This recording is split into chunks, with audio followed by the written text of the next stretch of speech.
can join the Canary Cry new stock producers and make some refrigerator art for the show.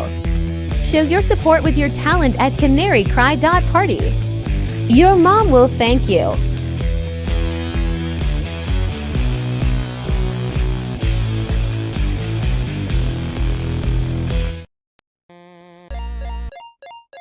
Yo, you curious about blockchain technology? Your boys Basil and Gons at CCNT have gone full crypto bro.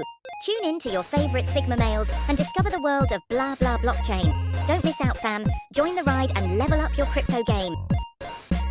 Investing in cryptocurrency involves significant risk and can result in substantial or complete loss of funds. The information provided by CCNT, Basil and Gons is for educational purposes only and should not be considered financial advice. Always conduct your own research and consult with a professional financial advisor before making any investment decisions.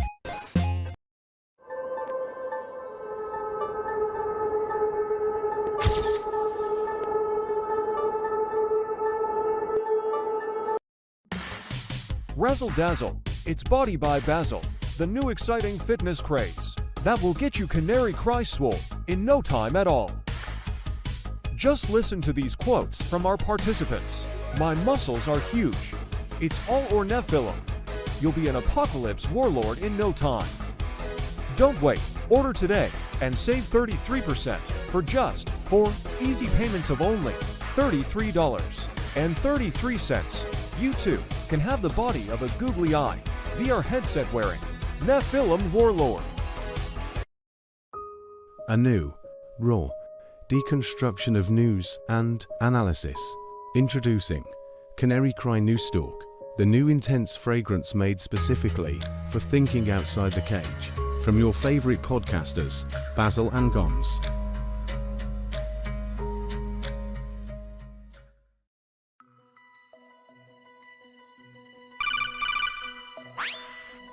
Gons, can you hear me? I'm hearing reports about a prototype Flippy arm. Don't tell me. Flippy is coming for our jobs. That's right. You know what this means.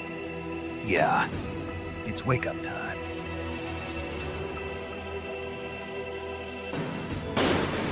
Think outside the cage.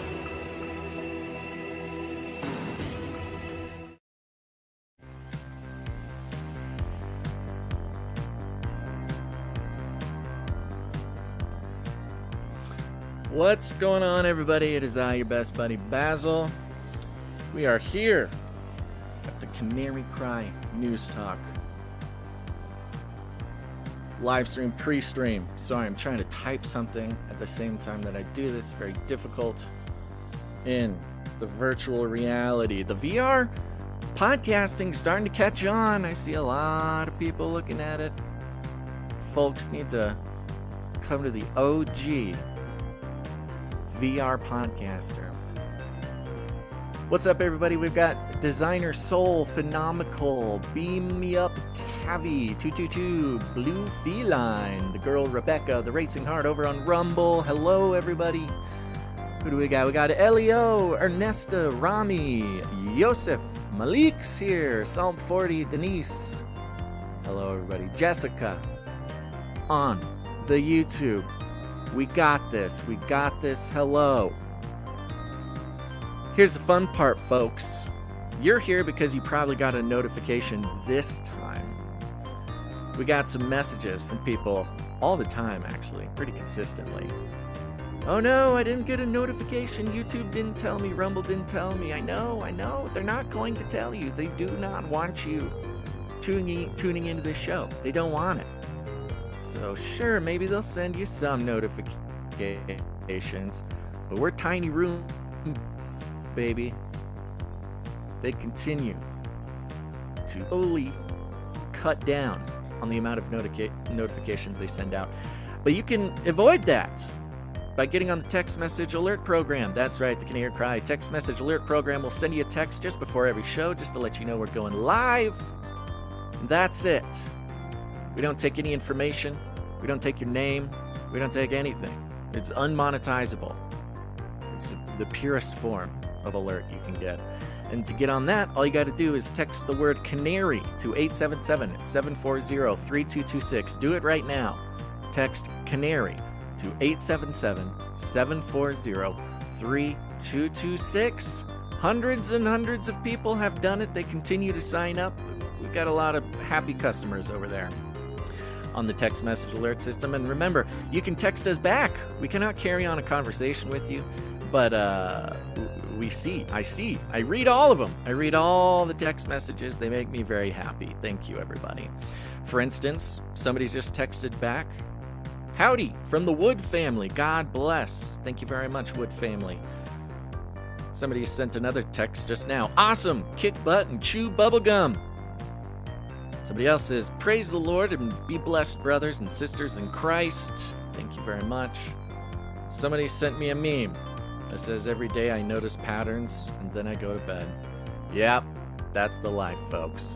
So go ahead, join the text message alert system. It's a very fun way to interact with the show. Like, one last time, text the word canary. It must be the word canary. Text the word canary to 877-740-3226. Never miss a show again, unless you want to. All right, we got a pre-show prayer. We're going to get this show started. Let's go. Hello guys, this is Anthony H. and just wanted to say thank you, I love you, and I'll leave a little prayer. Father, we thank you. We come to you humbly in Jesus' mighty name. And Father, as always, Lord, I thank you for Basil and Gons and their Canary Cry ministry, Lord, and so much value that they have brought to my life, Lord. I just thank you so much, Lord, for their influence and their reach, Lord, and their humble beginnings and everything, Father, you have allowed them to do and have. And so just bless them, Lord, in every area of their lives, Lord, blessing their families and their ministries, and just be with them, Father, in all that they do, Lord. Keep them safe, Lord, and blessings for all the producers and all those who need prayer, Father, and be with them, Lord, and guide them all, Lord, in Jesus' mighty name. So, Father, we thank you again for this show, Lord, that brings us truth. And, we're just so humbled and grateful that Basil and Gons, they never compromise. And so, Father, be with them always, Lord, and bless them, Father, in Jesus' mighty, mighty name. Amen. Amen. Amen. The world is getting crazier. People are acting more and more insane. The end of the world is tomorrow. Tomorrow. There's only one thing to do when the world is falling apart. Listen to Basil and Gons as they discuss this week's news and events through the lens of Bible prophecy. You are listening to Canary Cry News Talk. You're listening to Canary Cry News Talk. Today is August 5th, 2024. We are live to tape on episode 763, and today, Black Swan Monday. Signing on from Off the Grid, Razzle Dazzle. I'm your best buddy Basil, and you are not crazy. And my name is Gons, director of the Age of Deceit films, your favorite Asian provocateur for Christ, live to tape from the land of Newscomb, as Trump just said this morning, to bring you the best news, the gospel message of Jesus Christ, while reporting the egregious with a well-rounded, biblically grounded take on world events. And today's immersion phenomenon is more of a statement. The world is in one big bar fight, Basil. Mm-hmm. Everyone is just mad at each other. Somebody bumped into just a person in the corner minding their own business. Now they get caught up in the ruffle, the chaos scruffle. Is spreading. It's the chaos spreads like a bar fight. I see what you're saying. Very poetic of you, Gons. Nobody ever dare say that you do not have a beautiful mind. Well, it's true. I just think about, a couple conflicts, small ones, personal ones that bump into other people, innocent people that don't really want to get involved in a fight, either on the dance floor, they're having a good time, and then all of a sudden they bump into them, they think something's up. A woman's purse gets taken, all of a sudden she thinks she's in, that's what's happening to the world right now. Everyone's just freaking out. And well, the fun part is you and I, we have been standing in this metaphorical bar together for 12 years. And so all of our punches seem to come around and give each other a little friendly slap once in a while. And it's the fun part. That's what having friends is all about, folks. But then we turn back to back, like in a sort of 80s action movie, and Gons is walking away from the camera, not because he disagrees with what I'm saying, because Gons has a pretty wild day today. Gons, you are sick. Your children are sick. Children are sick. Your wife is sick. Your nanny is sick. Your babysitter is sick. Everybody's sick, and here you are pushing through, but you also have the babies and the dog with you today. So it's going to have a little bit of a 2021 feel to the show, which is going to be great. Anything to say about that? No, just be prepared for the mute button to be present a lot. I'm prepared to carry the show when you need to sit a baby or something like that. Sure. Oh man, I just okay. Just a couple quick announcements. First of all, the Rumble scammers have been active again today. We've gotten a few messages from a few different producers. The Rumble scammers are very active. This can take many forms. They can send you an email that says, "Hey, you commented on Canary Cry News Talk's show.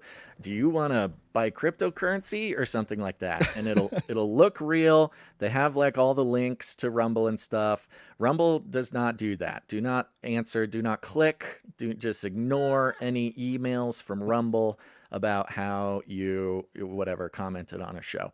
But they've gotten even more clever. Somebody has made an account on Rumble called Canary Cry News Talks with an S at the end.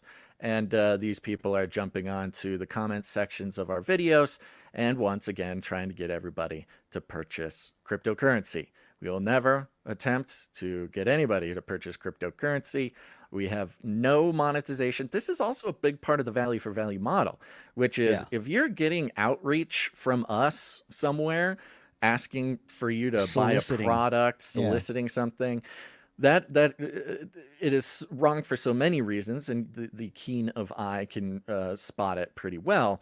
But also, we don't sell anything. We're not trying to sell cryptocurrency. We don't have this. We don't have that. So at its very core, it is against the value for value model. So luckily, our people are pretty smart and people are pointing this out. But for those who may be unawares, we will never reach out to you pretty much for any reason unless you're on the newsletter or something like that.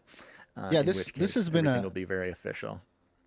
This has been a problem, not just on Rumble, on YouTube. It's worse because YouTube has these fake channels that get taken over, and then they get either footage of Elon Musk or Bill, whoever, just some influential person talking about crypto or whatever from some past event.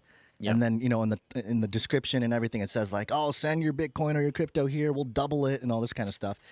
And YouTube has allowed it to exist for years.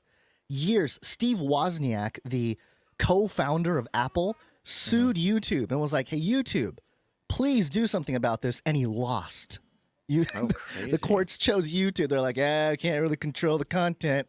Like, okay. Interesting. Steve Wozniak couldn't get past the courts with that one. So I'm not surprised. I will say, scammers, you will be severely disappointed with the returns on your investment of time and energy and perhaps money to create a scam channel. Our people are not here to purchase your products, and they are not here to purchase your Bitcoin, your cryptocurrency, whatever. One last shout out, and I'm just going to be quick. One last shout out before we get started. Because the pre-show is when I usually mention this, it very rarely gets onto the regular show. But I want to let everybody know about the text message alert system. Many people do not get our notifications, whether it's a live notification or a post-live notification, whether it's from social media, whether it's from the platforms, anything. So a lot of people don't get our notifications, and that's why we have the text message alert system. It's easy peasy. Don't worry. We don't take any of your information. It's not monetized. It's unmonetizable. But we do send out a text message, a very simple one before every single show, just to let you know that we're going live, and it includes relevant links. So you can get to the show directly from that text message. And you can join the text message alert program. There's hundreds of people who receive those texts, and you could be one of them. Text the word canary. It must be the word canary. Text canary to 877-740-3226. One more again. That's canary to 877-740-3226. And the fun part is you can respond to those text messages, and I read them all. I cannot carry on a conversation with you because it's very expensive for us to do that, but I do see everything. We got a text message just now from somebody who joined. Says, was waiting for Basil to give the number again. I'm here too. Jessica R. joined the text message alert system. Thank you very much. And a shout out to this one, who somebody just sent. Thank you, Canary Cry. You guys have kept me company for many a day while delivering the mail. It's not easy living in this fallen world, but you guys help make it a little bit more bearable. Thank you. Love you, Gons and Basil. God bless. Jesus is King. P.S. Basil's Bunker is one of my new faves. Hey, booyah. See, folks, 90% of keeping this show going is moral support, honestly. Like, we don't, like, there's not enough money to fully kind of to keep this show going in every aspect that it needs to get going. So the moral support goes a long way. Thank you for that, postman, Canary Cry postman, or postwoman. So there you go. Text the word canary to 877-740-3226. Okay. You want to play that tribute to the disclaimer? Tribute to the disclaimer.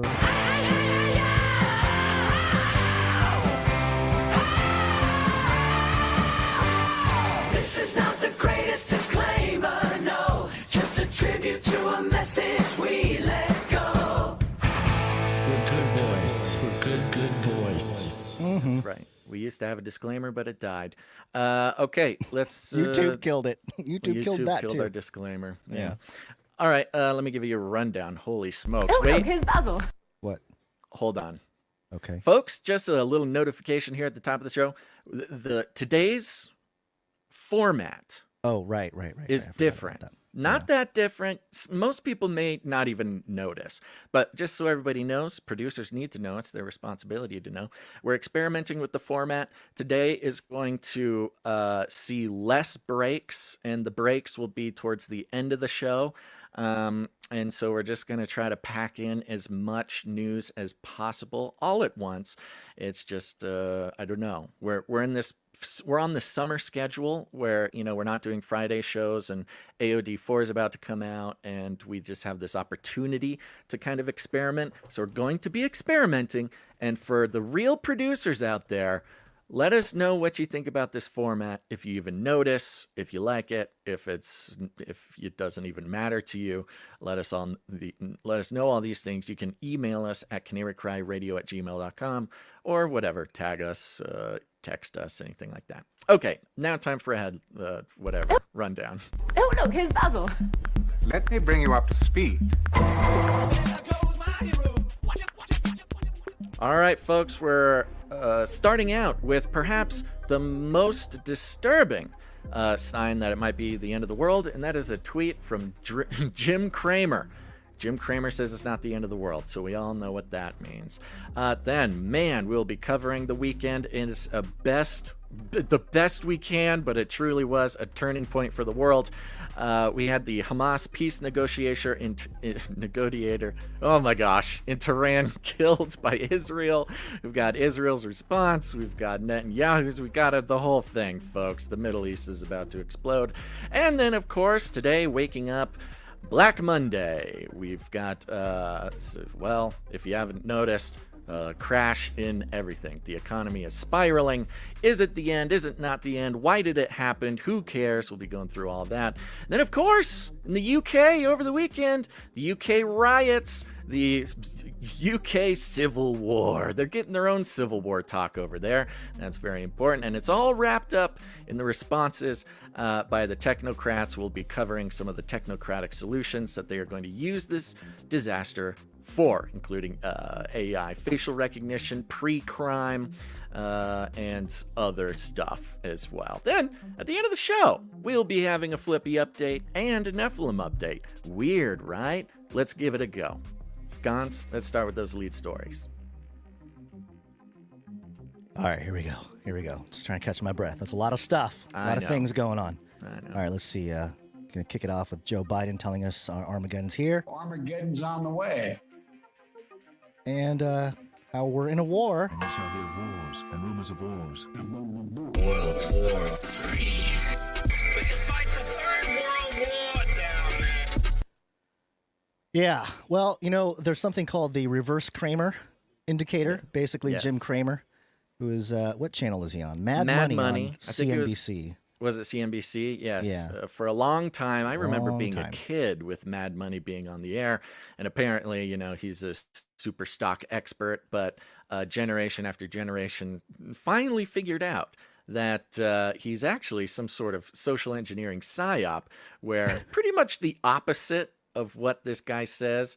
He's trying to lead the market and lead retail The investors consumer, down a retail, road yeah. that will ultimately, What's up, buddy? the consumer, lead them down a road that will inevitably only help the establishment. And so we, being human beings, have figured out that whatever Jim Cramer says will happen, the opposite will happen, which is why this tweet was so disturbing, Gons.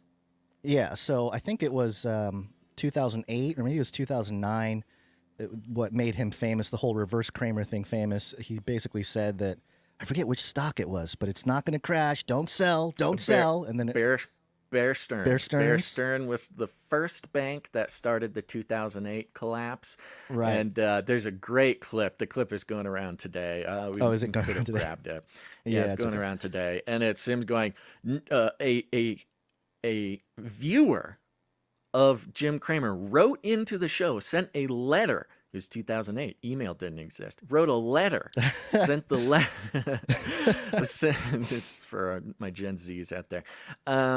Wrote a letter to the show. Said, "Hey, Jim, should I sell my Bear Stearns? They seem like something's going wrong." He read the note on the air, looked straight out into the camera, addressing the world with all honesty he could muster, or psychopathy rather, and said, "No, Bear Stearns is fine. Nothing will happen. that's right. Stay there. It's going to be great." And then it was like literally the next day, Bear Stearns went bankrupt. And Classic move. Classic move. I experienced that firsthand with Celsius Network just a couple of years ago. Where, Alex Mashinsky, the CEO, came out. We're not insolvent. Everything's fine. Like the next day, they froze everything. Mm-hmm. Oh, these centralized entities and their lies, Basil. But Jim Cramer posted yesterday, or no, a couple days ago now. Wow, 2:32 a.m. our time. What was he? I guess he was up on the East Coast at 5:30 a.m. or something. 5:30. Yeah. He was in his bed. First thing he tweeted out that morning. NASDAQ futures dropping as if it's the end of the world. Memo to all, it isn't. And of course, that triggered all of the internet to say, uh-oh, we're at the end of the world now, including Elon Musk, who replied, uh-oh. Uh-oh. Yeah, it's so funny. I mean, he doesn't even care that he knows that everybody else knows that he's a psyop shill, because his Twitter mentions are just all reverse Kramer related. Yeah. It's interesting that he tweeted that at 5:30 in the morning, which will become relevant later, because how did he know the stock market opens at 6? How did it even? Well, he was able to make that call half hour before the stock market even opened, because it all starts in Japan. It always does, doesn't it? Yeah. We'll get to some of that later. We'll get to the.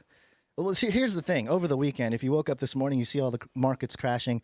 It was all this bad news in the stock market, in the jobs reports, employment reports, on top of Japan raising interest rates and then big time crash, on top of the Iran-Israel thing becoming very hot over the weekend, on top of the UK falling apart into civil unrest.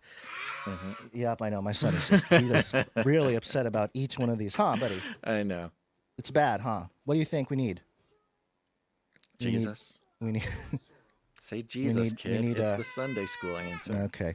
All right. I might need to attend to this for a second. Yeah, I'll jump into this WAPO article, and we can get moving. We're going to try our best to do things in a semi chronological order, because these are how the events unfolded and built on top of one another, but of course it won't be perfect. But this is coming from the WashingtonPost.com. Hamas leader Ismail Haniyeh killed in Iran, sparking fears of wider war. Jerusalem. The brazen killing of Hamas leader Ismail Haniyeh in Tehran, an attack an attack Iranian and Hamas officials blamed on Israel plunged the Middle East into greater turmoil on Wednesday, unleashing fears of a wider regional conflict and upending months-long efforts to reach a ceasefire deal in the Gaza Strip. Israeli officials declined to comment on the operation, even as Prime Minister Benjamin Netanyahu said his government had dealt crushing blows to Hezbollah and Hamas in recent days, including a strike that killed Hezbollah's chief military officer in Beirut suburb on Tuesday. Both groups are backed by Iran. When was this article? Zionist! Give me a date. Give me a date on this article. July 31st. Yes. Yeah. Okay. So this was a last couple week. days old. Right. Yeah. And of course, the timing of this correlates with Benjamin Netanyahu's basically lobbying trip to the U.S., where he spoke to, the Senate or Congress and had meetings with Trump, had meetings with everybody, which was, like I just said, basically a lobbying effort. Yeah, he needed try to get get support from the military-industrial complex to go after Iran. Yeah. He needed the signatures. Yeah, and this is very interesting because, for a lot of reasons. First, it was reported that it was a missile that blew, the guy was hiding out in a safe house. At first, it was reported a missile. Then it was reported that it was actually a bomb that had been planted months ago. We don't quite have the story straight. However, we do have night vision footage of the explosion, allegedly, which could be nothing. But it also could be, if they had a helicopter in the area or they had a drone in the area, most likely a drone type of situation. But much like many of these big stories, including recent ones like the Trump assassination attempt, the confusion and the mixing up of information, while may not be the most important part of things, certainly serve to keep this sort of conversation churning. Yeah, for sure. Yeah. I do want to mention and for some reason, and maybe this is just because of the fact that there is theology, end times theology that I tend to disagree with, who are very pro-Israel, like geopolitical Israel. And it bothers me a little bit when I start seeing those folks posting, kind of, I don't know. It's like daring people to attack the nation state Israel and saying like, well, the Bible says Israel can't get destroyed. Test God, that kind of thing. It makes me very uncomfortable. It's like, don't do that. Even if you're believing that, it's just, I don't know. It's not a very, anytime people get wrapped up in contemporary geopolitics based on their eschatology, I just tend to, and I get it. We all do. We all get wrapped up in it. But in these sort of tumultuous times with disinfo and really the fall of the I would say contemporary eschatology from the Darby Schofield camp of the last couple hundred years, it seems to be falling apart a little bit in the minds of the populace, the young populace. They're not really buying that type of eschatology.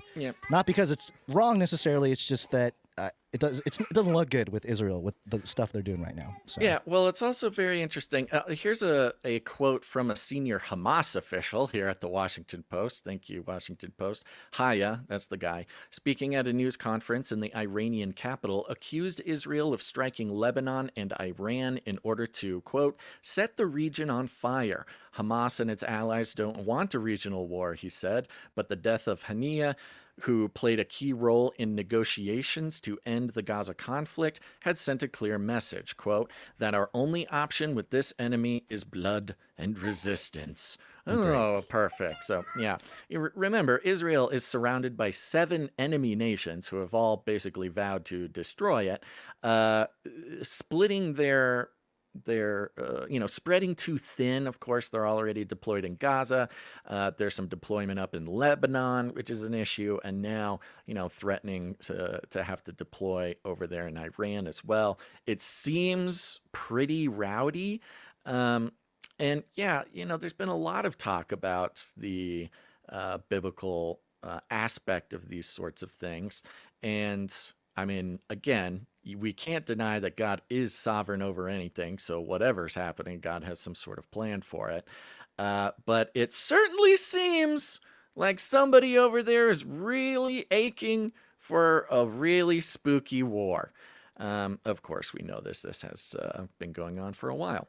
Haniya's assassination came just hours after an Israeli airstrike near Beirut targeted Faoud Shakur, a senior leader of Hezbollah, the Lebanese militant group also locked in a decades-long conflict with Israel.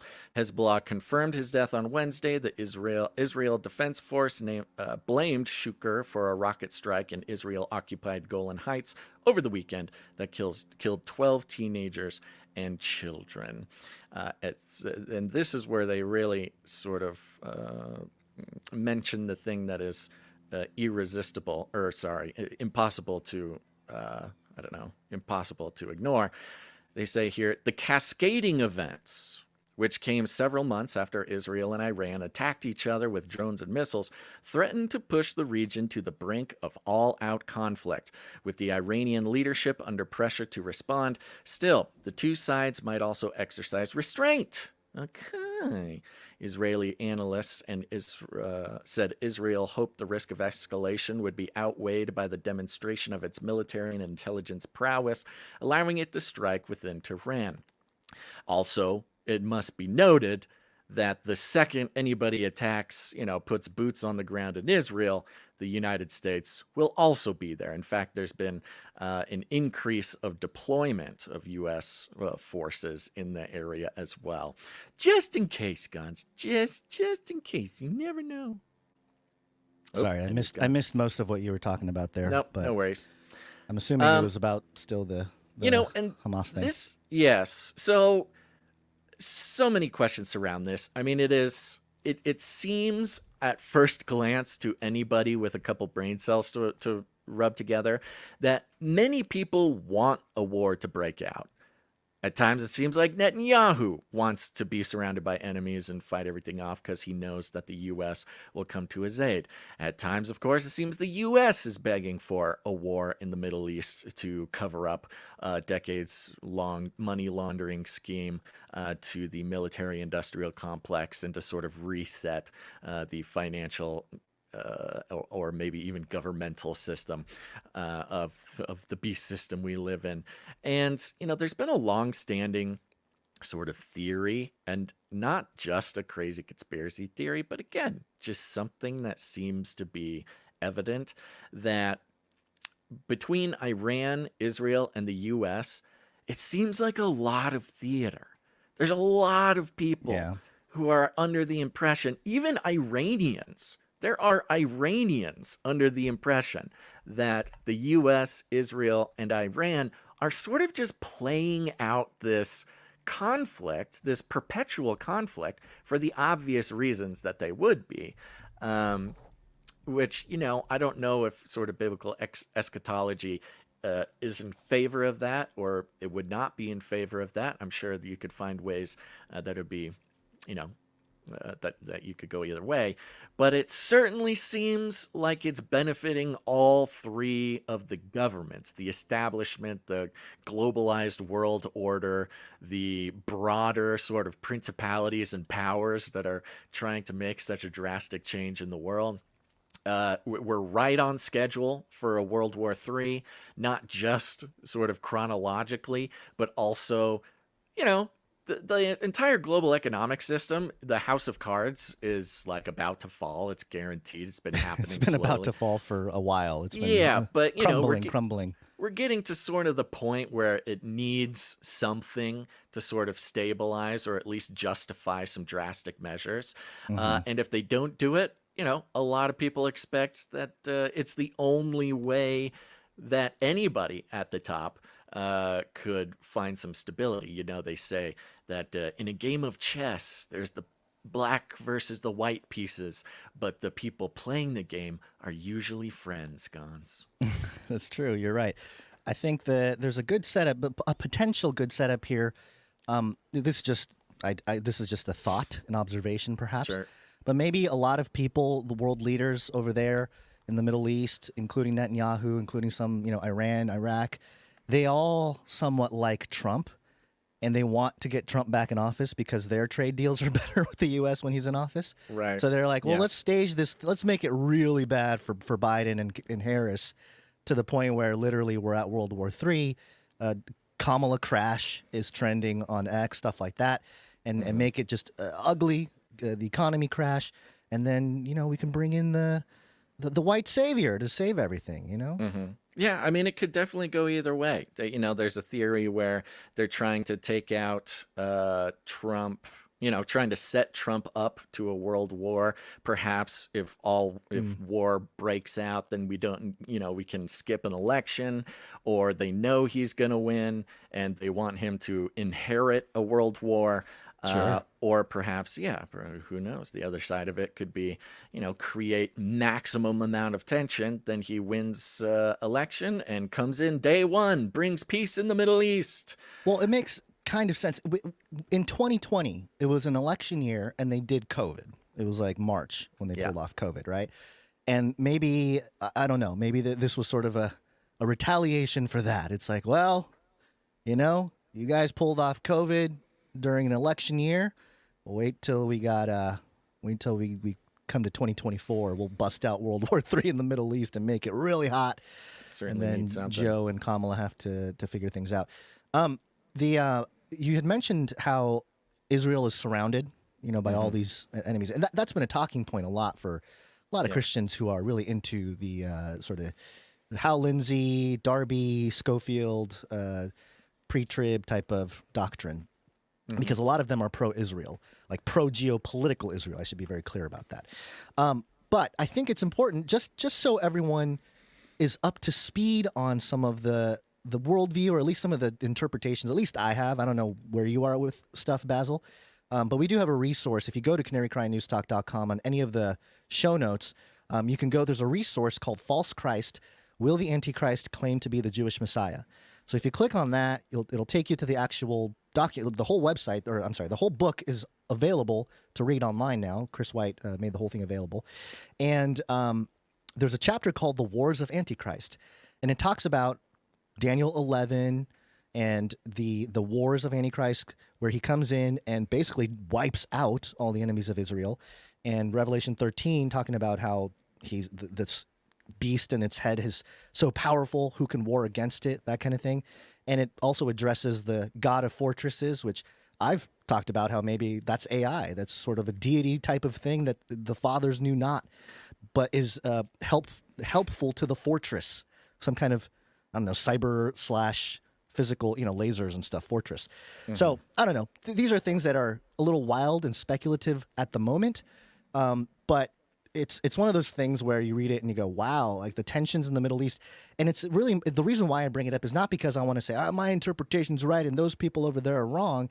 My thing is, if this thesis is correct and the Antichrist will present himself as the long-awaited Jewish Messiah, who a lot of the Jews are still waiting for. They're waiting for the Messiah. They don't think Jesus was the Messiah. So if that's the case, and in the Old Testament, they were waiting for a militant type of leader to sort of protect Israel, to expand its territory, all that stuff. Should there be a leader that comes in and defends Israel and does a pretty good job of wiping out his enemies, the nations surrounding Israel, that's going to pump up the conservative evangelical sort of crowd, right? In America especially if there's a leader that is really pushing for this, pulls it off, and even the Jewish leadership start calling him some kind of savior figure, which they do often, by the way, whether directly the messianic person they're waiting for, or sometimes I think somebody even said that Trump is a type of Messiah, like a non-Jewish Messiah type a few weeks ago after his assassination attempt. So that kind of language already exists. So it's just a fair warning to say, hey, don't get too boggled down with all the geopolitics, because you can get set up for a deception. And this one could be very powerful if the Antichrist presents himself as the Jewish Messiah. He's not going to look like the bad guy. I mean, maybe to the world he might, but to Israel fans, he's going to look like the Superman. So everybody's gonna love him. It's gonna after, that's the whole right thing. afterwards, not during. And a lot of the people talk about, he conquered not with force because of the first rider of the horse. He's got the bow but no arrow, and people attribute that to the Antichrist. Well, if you have some kind of cyber locking mechanism, computerized, whatever, that could be a thing. It's not so much kinetic type of energies anymore. It's more of the electrical, the magnetic and the electromagnetic spectrum warfare now. But sorry, little sidetrack, but I just want to get that off my chest because it's sort of the grandeur thing going on with all of this. Besides the detailed stuff about the back and forth and the saber rattling and whatnot. Come here for, guys. I know. So are here. we had the Hamas guy killed. I think the U.S. also took out a Iraqi guy. We have a France 24 here. U.S. carries out defensive strike in Iraq as regional tensions worsen. U.S. forces on Tuesday carried out an airstrike on combatants inside a base south of Baghdad used by Iraq's Popular Mobilization Forces, PMF. The strike targeted militants who intended to launch drones and posed a threat to U.S. coalition forces, U.S. officials said. So, just stoking the flames, and it's one of those. I think there's an interesting concept being presented here, which is, and it's in the first sentence of the whole thing. The United States on Tuesday carried out a strike in Iraq in self-defense, U.S. officials told Reuters, as regional tensions rose after an Israeli airstrike in Beirut that Israel said killed. So Israel does an airstrike, kills a guy, and the United States goes after, blows up somebody in Iraq, goes out and kills another guy. Yeah, this is not looking good for the U.S. and Israel. Just in terms of optics, world stage, come on, guys. What are you doing? What are you doing? Yeah. But, to the point about, this is more saber rattling. This is, just more of the same theater. And I tend to agree with that. But I want to remind everybody about COVID. People like us, Basil, you and I, we sat through the bird flu scare. There hadn't been many like pandemic type of fear propaganda prior. The bird flu one was probably the most, well-known one to the general public. Monkeypox every year was short-lived, but that's what I'm saying. Along the same lines. It was kind of like we're gonna have a pandemic, and then nothing played out, right? And then there was a few others where they would bring it up, the mainstream would bring it up, and and then nothing would happen. But then COVID was the one we even said. I think we were like, we'll see, because this stuff always, the fear is always out there, but it never really plays out. COVID happened to play out. So in the same type of manner, saber rattling, this, that, whatever. There is sort of a tipping point where, as far as the general public is concerned, or even high military people or whatever, there's probably a line where if they cross that line, it's like a WWE match where it goes off script. They're like, okay, you're gonna hit me, I'm gonna hit you back. It's gonna hurt. We're gonna do this thing, but then somebody loses the thought of, hey, this is scripted, and they just start going nuts. It's all that's the kayfabe. fear. That's the fear. It's all kayfabe. It starts a chain reaction, and until it's not. You want a cage match. It's one thing. It's exciting for the narrative of the two wrestlers who are enemies fighting each other, mano y mano. But you really wait for those special events where it's like the cage match, and there's like 30 wrestlers in there all fighting, teaming up, betraying one another. The Royal Rumble.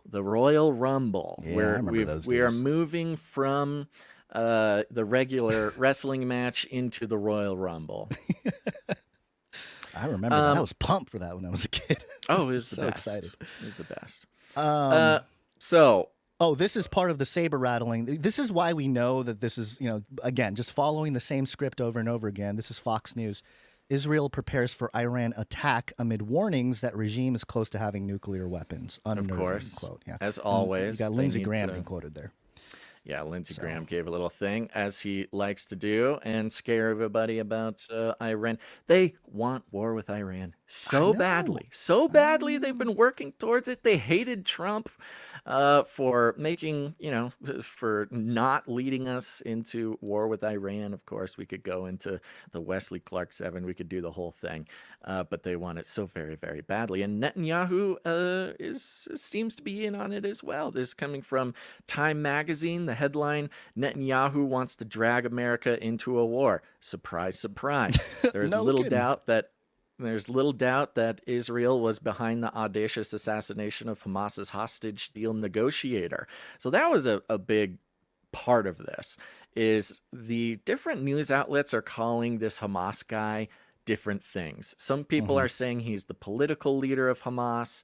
Some people are calling him the peace negotiator of Hamas. I heard peace negotiator a lot. Yeah. Yeah, some people, and now Time is calling him the hostage deal negotiator and political head. Ismail Haniyeh in Tehran on Wednesday. By deliberately maximizing Tehran's embarrassment, Haniyeh was killed only hours after the inauguration of Iran's new reformist president Masoud Pezeshkian. The Israeli government also maximized the likelihood of Iranian retaliation. That is, at least in the view of, of a former deputy head of the Israeli National Security Council, because Israeli Prime Minister Benjamin Netanyahu wants to spark a larger war and drag the U.S. into it. Though Israel itself would pay a high price in a region-wide war, it would serve Netanyahu's interests in numerous ways. And we don't need to enumerate them directly unless you had an interest in doing that. No, there's nothing. I mean, it gets into the weeds. I don't know that we need to do It's that on political, the show. it's regional, it's it's all the things we kind of already know. Yeah. And if there is to be and by the way, President Trump was on with Aiden Ross earlier this morning on a Kick stream. Basil, let's see. Let me take a peek over on our Kick stream. We have 2 viewers on Kick stream right now. What's up, 2 viewers on Kick? Woo, Kick! How's it going? It's our biggest platform. It's our big. Aiden Ross had, I think, at one point it was close to 1 million people watching on Kick his interview with President Trump, and it was a good interview. It was pretty milquetoast standard type of stuff. He kind of got into the assassination attempt. It's very young. Yeah, well, he got flashy. into a MAGA wrapped Cybertruck at the end, and they were playing music and stuff. So that was fun. But one of the things Trump said in this interview this morning was that I'm hearing Iran's going to attack Israel. It's not secret intelligence or anything. It's just a hearing it all. So he even mentioned that today is going to be the day, and all over the internet on X anyway, people saying maybe next week, because it's I believe next Monday is what was it? It's an important day in Israel. What was it? Was it the day the temple was torn down? I think it might be like the temple something. No, there was a confusion because there was 70 AD, which was the temple, Right. but it was 79 AD. Oh, the second time? I was talking to somebody about this. Hold on, I'll look into it. So Okay. what was the date again? You said. The date would be August 12th, next Tuesday. Oh, right. Okay. Hold on one second. Yeah. I'll figure it out. You can cover for a second. Yeah. Put Okay. Katie on the line. So part of this being it was the eruption of Mount Vesuvius. Oh, okay. Well, Yeah. that's got nothing to do with. No, it's so funny. I was talking to somebody about this, and they're like, "Oh, in 79 AD, it's going to be the thing." And I'm like, "The destruction of the temple?" They go, "No, I thought so too. No, it's the eruption of Mount Vesuvius." And this all wraps in with the sun weatherman, the EMPs, the coronal mass ejections, the galactic sheet of whatever that's, our magnetic field is breaking apart, and all these, rays from the sun are going to cause havoc. And the same thing is happening similar to, at the anniversary of the eruption of Mount Vesuvius. So we could have some pretty cool. Who needs a nuke when you have all the volcanoes on Earth blowing up at the same time? Eddie Van Halen's going to come back, do that eruption lick on the guitar. I was wondering what if Iran is to really hit Israel, or Israel retaliate and they go back and forth. What are they going to hit? Do you think they're going to take out Netanyahu? Do you think they're going to go after the Iron Dome? I would believe is going to hold up if they start firing rockets to Israel. You want to know what I really think is going to happen? Yes. Unfortunately, I don't think it's going to be good. I think you're talking about Iran's. Either way, yeah. Just Iran's offensive, and the other nations that are either supporting them or not supporting Israel publicly, like Egypt. An interesting thing with Iran and the sort of conventional and unconventional warfare is their little drone attacks and rocket attacks. They're very flashy, they make for a very good sort of news coverage, social media footage. This is our big attack. Look at all of our drones. Look at all of our things. And, for maybe a couple $100 million, they can send like 400 explosive drones or rockets or whatever.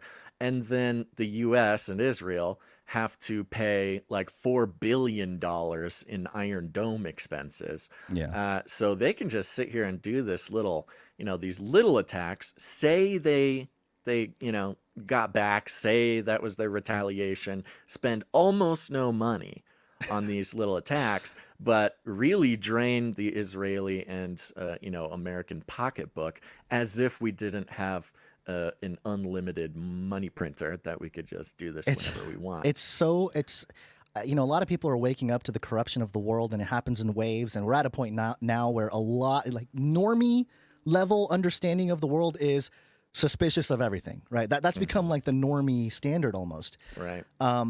And it's just hilarious because as we watch this and learn about this, over the years, the saber rattling, but also the theater aspect of it, the negotiations of like where to shoot the rockets, I think is pretty funny. It's like, we're going to attack you. Hey, we're thinking about hitting this spot, right? Don't hit there. We got some stuff there. Well, you can go ahead and hit us here. On this, it's like, really? What you guys are negotiating where to actually shoot the rockets? Yeah, and you got to remember that Israel doesn't make a move that isn't explicitly sort of sanctioned by the U.S. The U.S. tells them what missiles they can use, what weapons they can use. They tell them almost down to the city block, tell them where they can go, where they can't go, tell them what times, tell them, like, the U.S. really does orchestrate in this sort of weird sort of way every move that Israel makes. And, who knows? Occasionally they claim that Israel goes rogue and does something that they want, but you can't really trust what the government It's hard to, it's all sort of the same thing. Now, just to wrap up a little bit of this Israel, Iran, Middle East segment, I do want to just mention this article coming from the Jerusalem Post.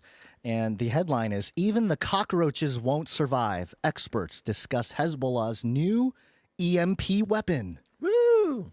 The Rotem Maytal, CEO of Asgard Systems, a company developing military technology for the defense industry, discusses Hezbollah's new tactic and supply of electromagnetic ordnance. Fancy. We're getting fancy, folks. And this is why Elon Musk last week was sort of saber rattling with with Maduro.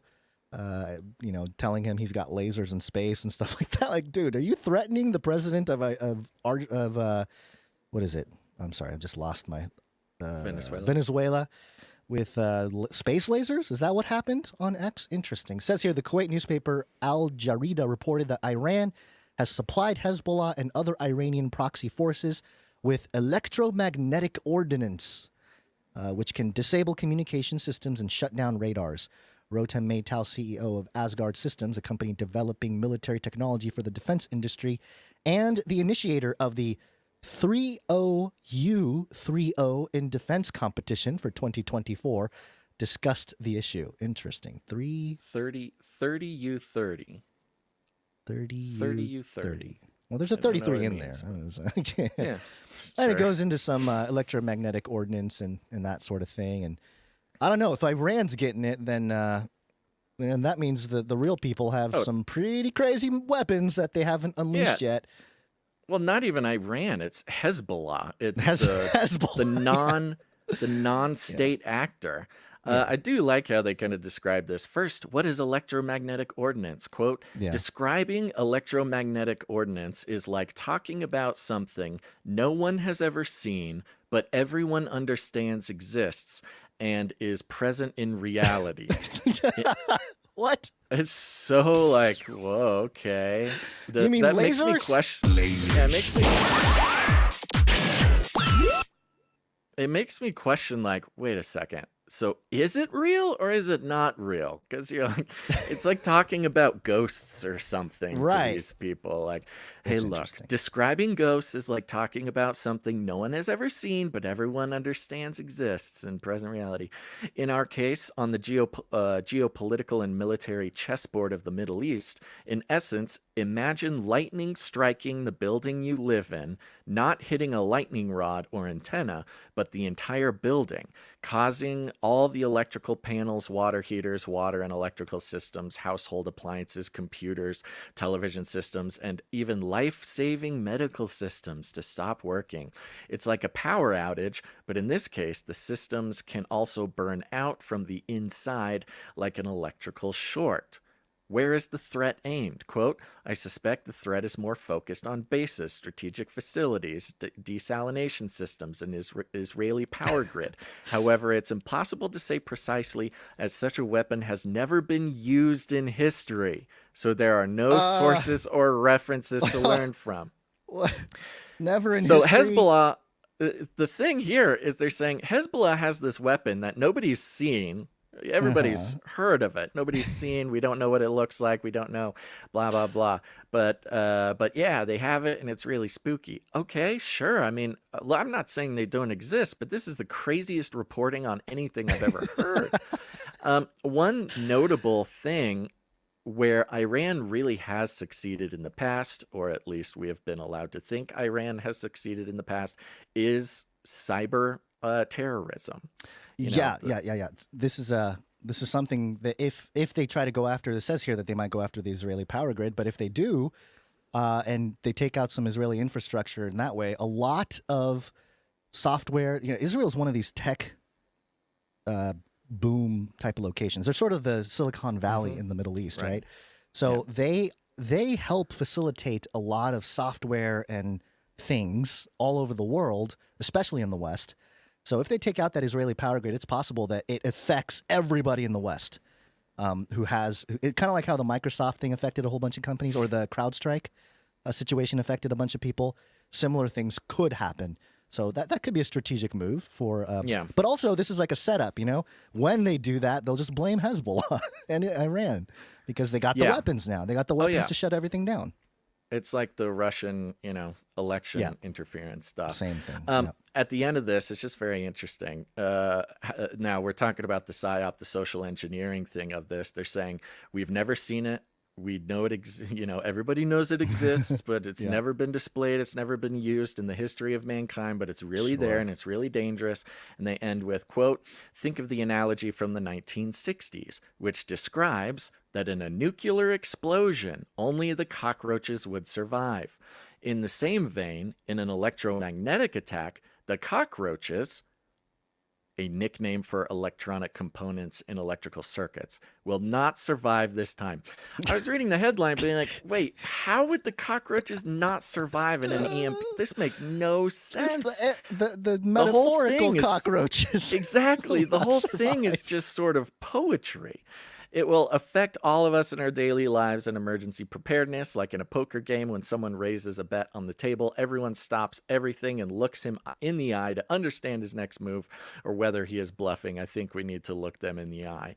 So it's just an incredibly powerful sort of psyop here. Look, I'm not saying they don't exist, but Hezbollah, a non-state actor, a, sort of almost paramilitary group that's supported by Iran, has the most powerful and secretive weapon that's ever, that's never been used in humanity. Okay, sure. No. But this like also seems like a setup for a cyber pandemic for me. Totally, that's what I'm saying. Go over, turn off the lights, and say that Iran did it or Hezbollah did it. I know, and you want a really angry crowd.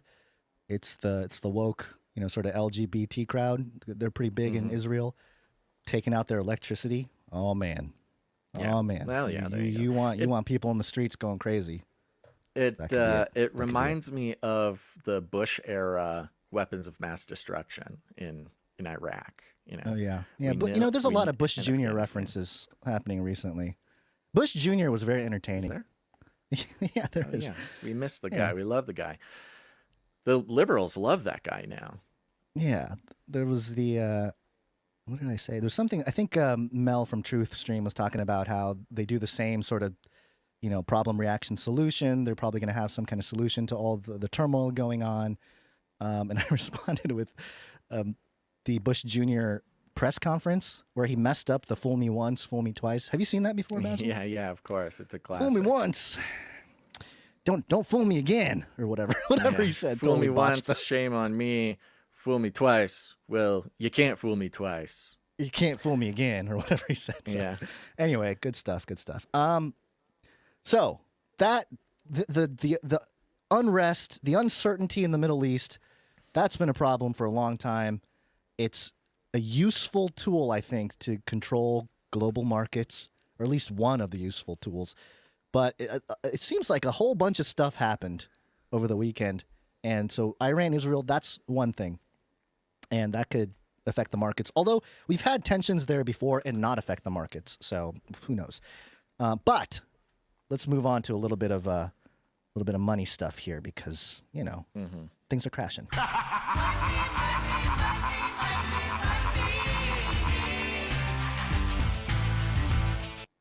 This is a fun thing to wake up to this morning. Just like, oh, okay. Well, there's the next unprecedented event. There we go. The Black Swan. Keeping it going. Yeah, it kind of started over the end of last week and then really kicked off last night. I was actually, as I was preparing for today's episode, I was watching the markets melt down, particularly the crypto markets. I was like, whoa, this is a steep drop. Steep drop. Started with crypto over the weekend. Oh, man, it was exciting. Bought the dip.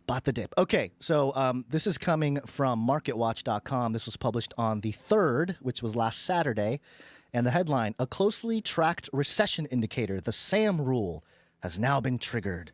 Here's what that means. Now, everyone's talking about the SAM rule. And let's read a little bit about it, just so people are up to speed here. A recession indicator widely followed on Wall Street was just triggered by the July jobs report. But the person who created it doesn't think the U.S. economy actually is in a recession right now. And Federal Reserve Chair Jerome Powell said the indicator doesn't carry any particular significance. They did the same thing in 2020, 2021. They just redefine what it even means. Yeah, the inflation is transitory. Remember that one? 2 weeks to flatten the curve. Remember that one? I mean, it's one after the other. So basically, I'm not going to read through every detailed part of this, but in effect, there's a percentage change in the actual in unemployment rate. If it hits a certain number, then it has accurately predicted, or a difference, I guess. It has accurately predicted recessions in the last, since 1970 or something. So there you go. It got triggered, so we must be in a recession, and who knows? Let's see. We got the chart here. So the first one, November of 1953, 4 months prior to recession, the indicator was triggered, and it goes down the line: 1957, 1959, 1970, 74, 80, 81, 90, 2001, 2008, 2020, 2024. So we might see a little pullback, but hey, this also means money printer go burr. We got to save the economy. Can't let these banks fall apart. I just finished reading all the way through, which is a huge undertaking for me.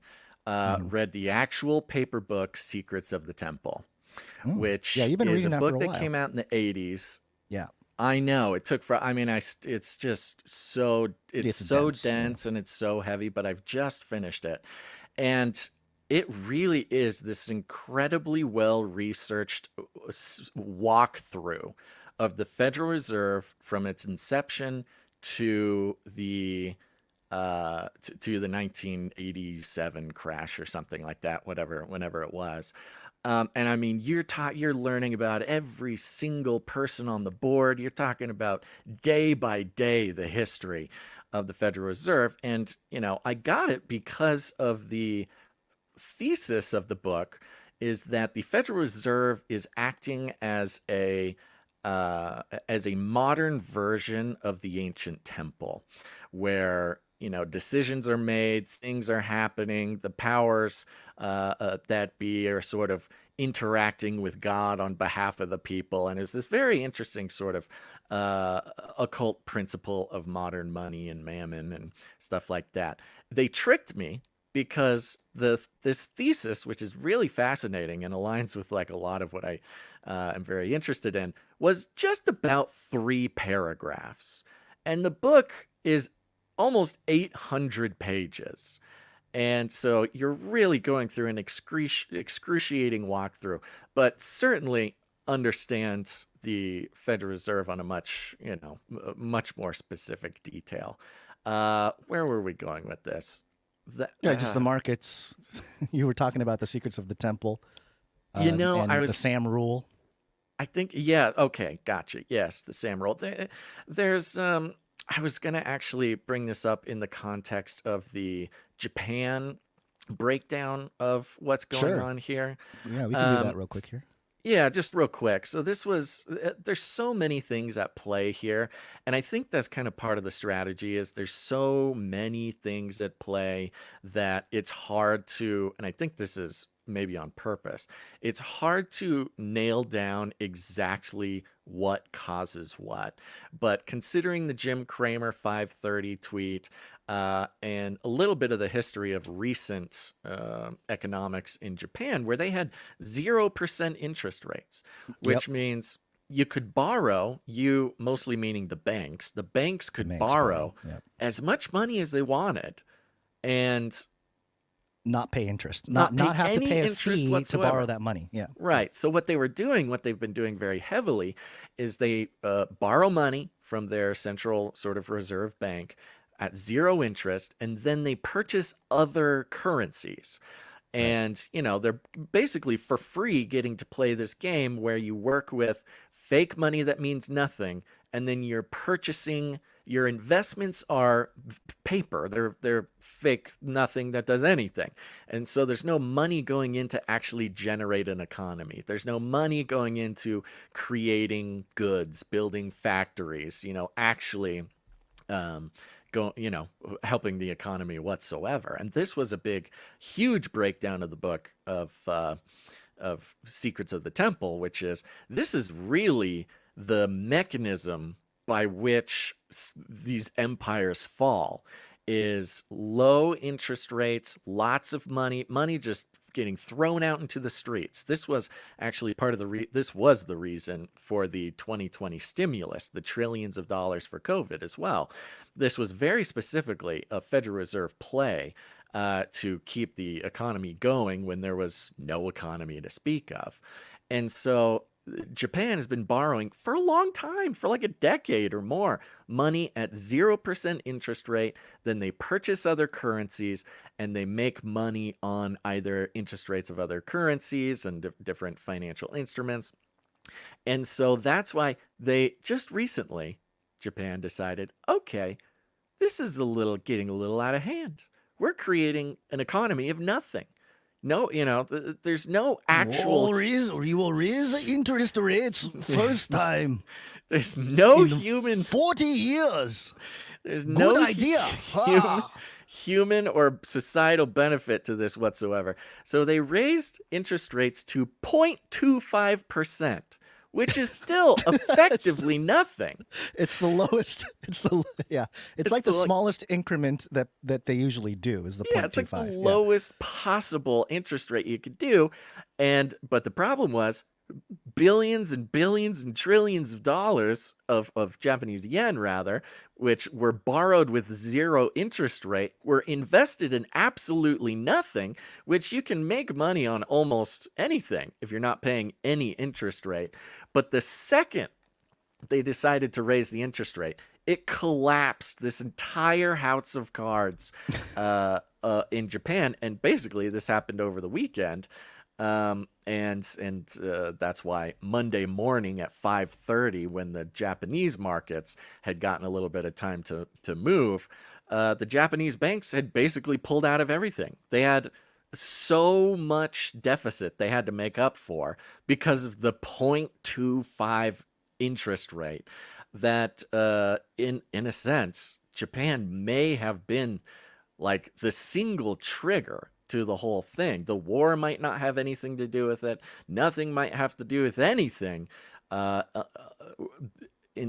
except for trying to make a reason for people to believe that isn't, the whole system is nothing, and we should all go back to, bartering and agrarian economies. And, it's almost like a psyop specifically to have the war be going, pumping up right now, all the Middle East issues, all the UK riots, everything could very simply be an ingenious and drastic distraction or scapegoat for the very fact that Japan was like, well, time to just end the world economy real quick. We brought this as far as we could possibly go. The world economy. Yeah, you're right. Yeah, we have dishonored the world. We shall end the world economy. 0.25. This is a good reminder that Gons is Japanese. And so he gets to talk in that accent. I get to complain about my people. It's your native accent. Yeah. I just found out recently that I have family who, like a high level, somebody who in my family, not like direct, there's through marriage, is a banker, like a high level banker in Japan. Oh, now I he's have questions. done for. I got questions. You may never talk to this guy again. I never talk to him. I'm sorry. I've never talked to him before, but I found out recently. So maybe I can interview him, or maybe he won't be around in the next. I was going to say, weeks. he might go into hiding, best case scenario. I hope he's okay. And I hope that Jesus shows him value in his identity in God and not how much money he lost in the Japanese stock market. So part of so interestingly, this is the Dow Jones $1,000% drop or 1,000 points. Japan stock suffers worst crash since 1987. That's what ABC News has. 1987, Basil, is the year The Secrets of the Temple came out. Simon Schuster, 1987. So just exactly. Yes. Just a fun little thing there. That's so interesting. Maybe that's why it went into my head. Maybe that's why I originally brought it up. Because yes, it takes you from the founding of the Federal Reserve. It actually takes you from the 1800s and the greenbacks all the way through the 1987 crash. And it is so meticulous, so dense, but it is step by step, day by day, the history of the Federal Reserve. And it did not make me feel any better. Because it really makes the point that it's all nothing. And it's a pro-Federal Reserve book. It is pro-Federal Reserve, pro-system. It is trying to defend all the decisions made by every Federal Reserve president or whatever. And it basically says like, yeah, it's all fake and it's nothing. But they have to keep this mystery alive. It just works. like the temple. Works. Well, it wasn't just Japan.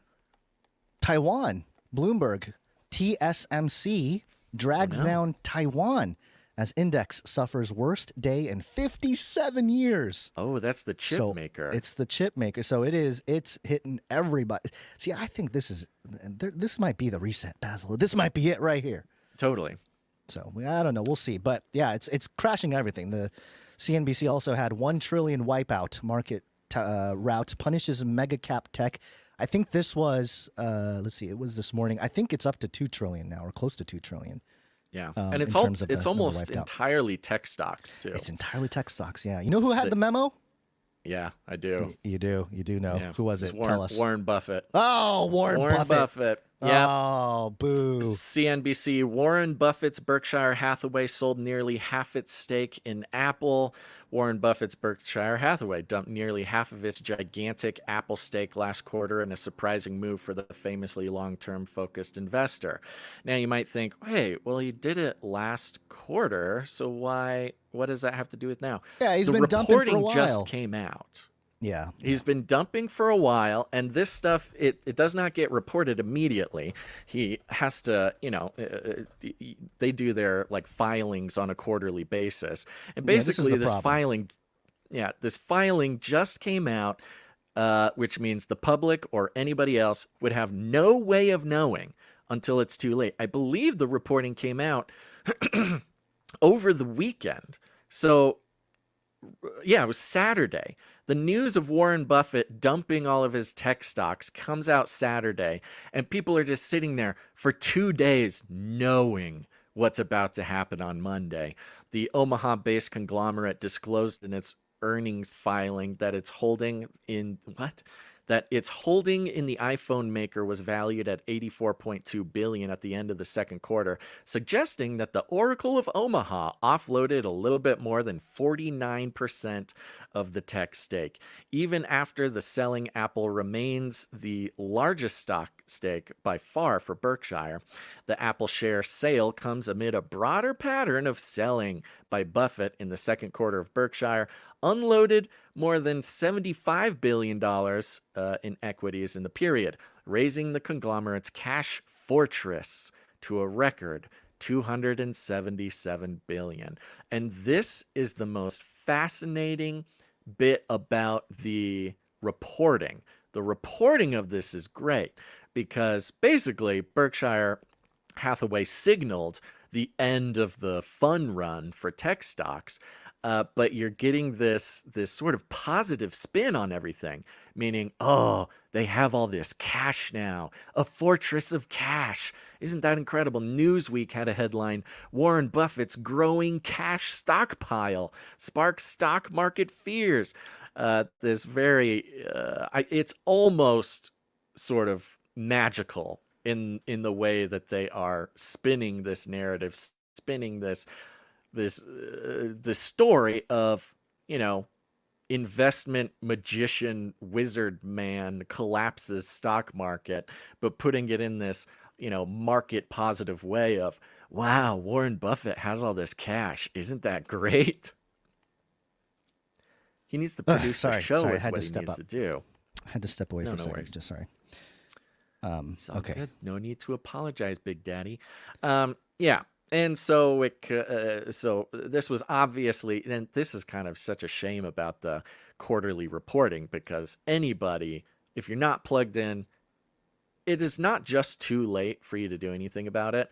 It is 3 months too late to do anything about it. This is one thing. I know people have their skepticisms for crypto. This is one thing that will be different if crypto takes over, is everybody can see the wallets, if they're doxed especially, and we can see how much they move. Right now, we watched the U.S. government Bitcoin wallet move right after Trump's whole thing with Bitcoin, and they split the Bitcoin up. They're selling some of it and the whole thing. So the public can track all that.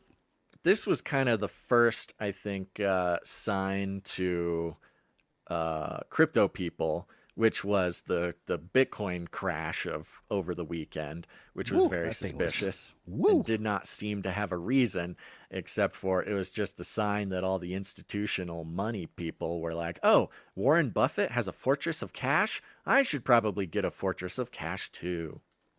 Is this a crypto?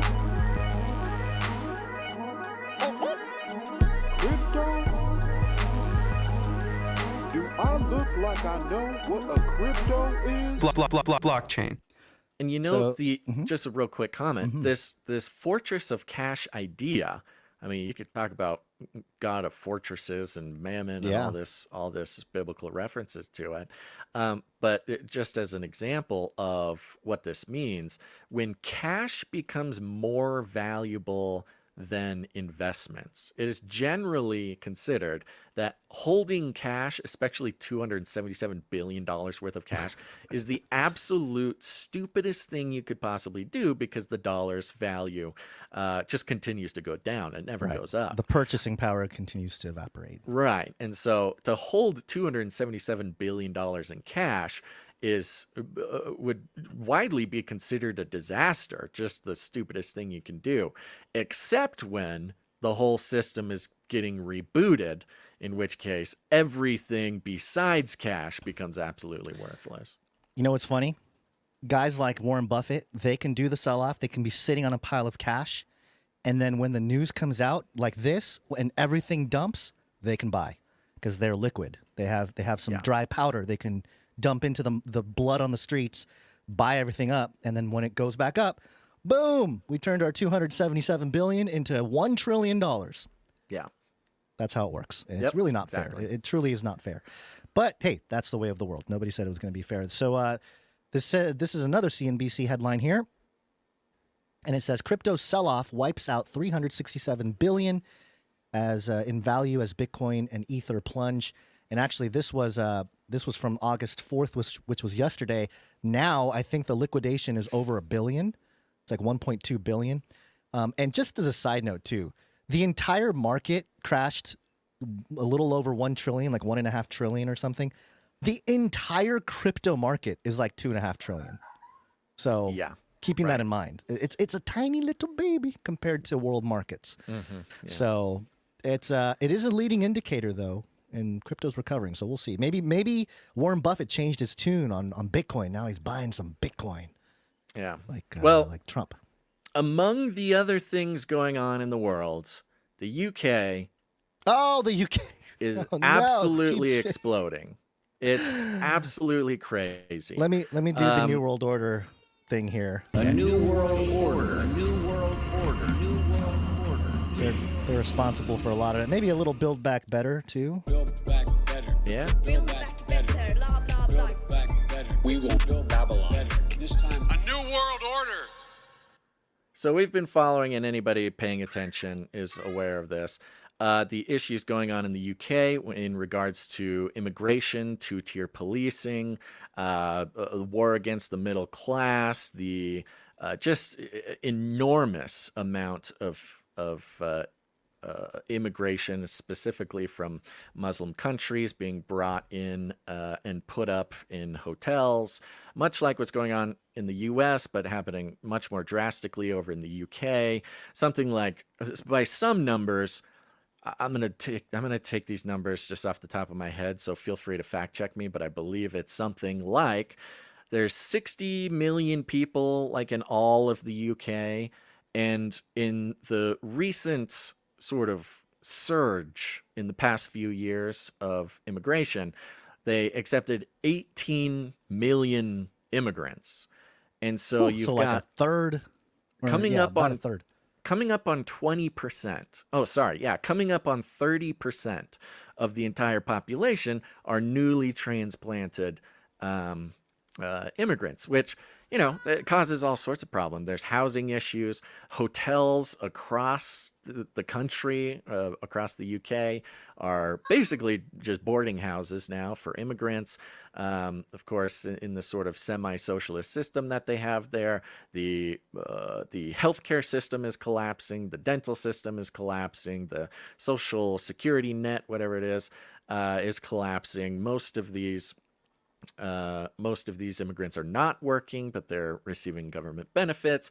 And most frustratingly than anything to the citizens of the UK is there's this strange two-tier policing. Crime committed by immigrants doesn't seem to be even addressed or acknowledged by the government or the police. Meanwhile, you know, if there's a bunch of UK citizens get together and say, hey, we don't like what's going on here, they're sort of, they experience the police brutality that we have learned so much about in recent years. It's really an ugly thing. And over the weekend, boy, oh, has it gotten pretty extreme. We'll use this Forbes article here. It'll have some of the details for us to get our context. This came out at 1:33 p.m. Gons. So there you go. UK PM Prime Minister calls for more facial recognition following weekend of riots. So that's what we need. We don't need Problem, to straighten reaction, solution.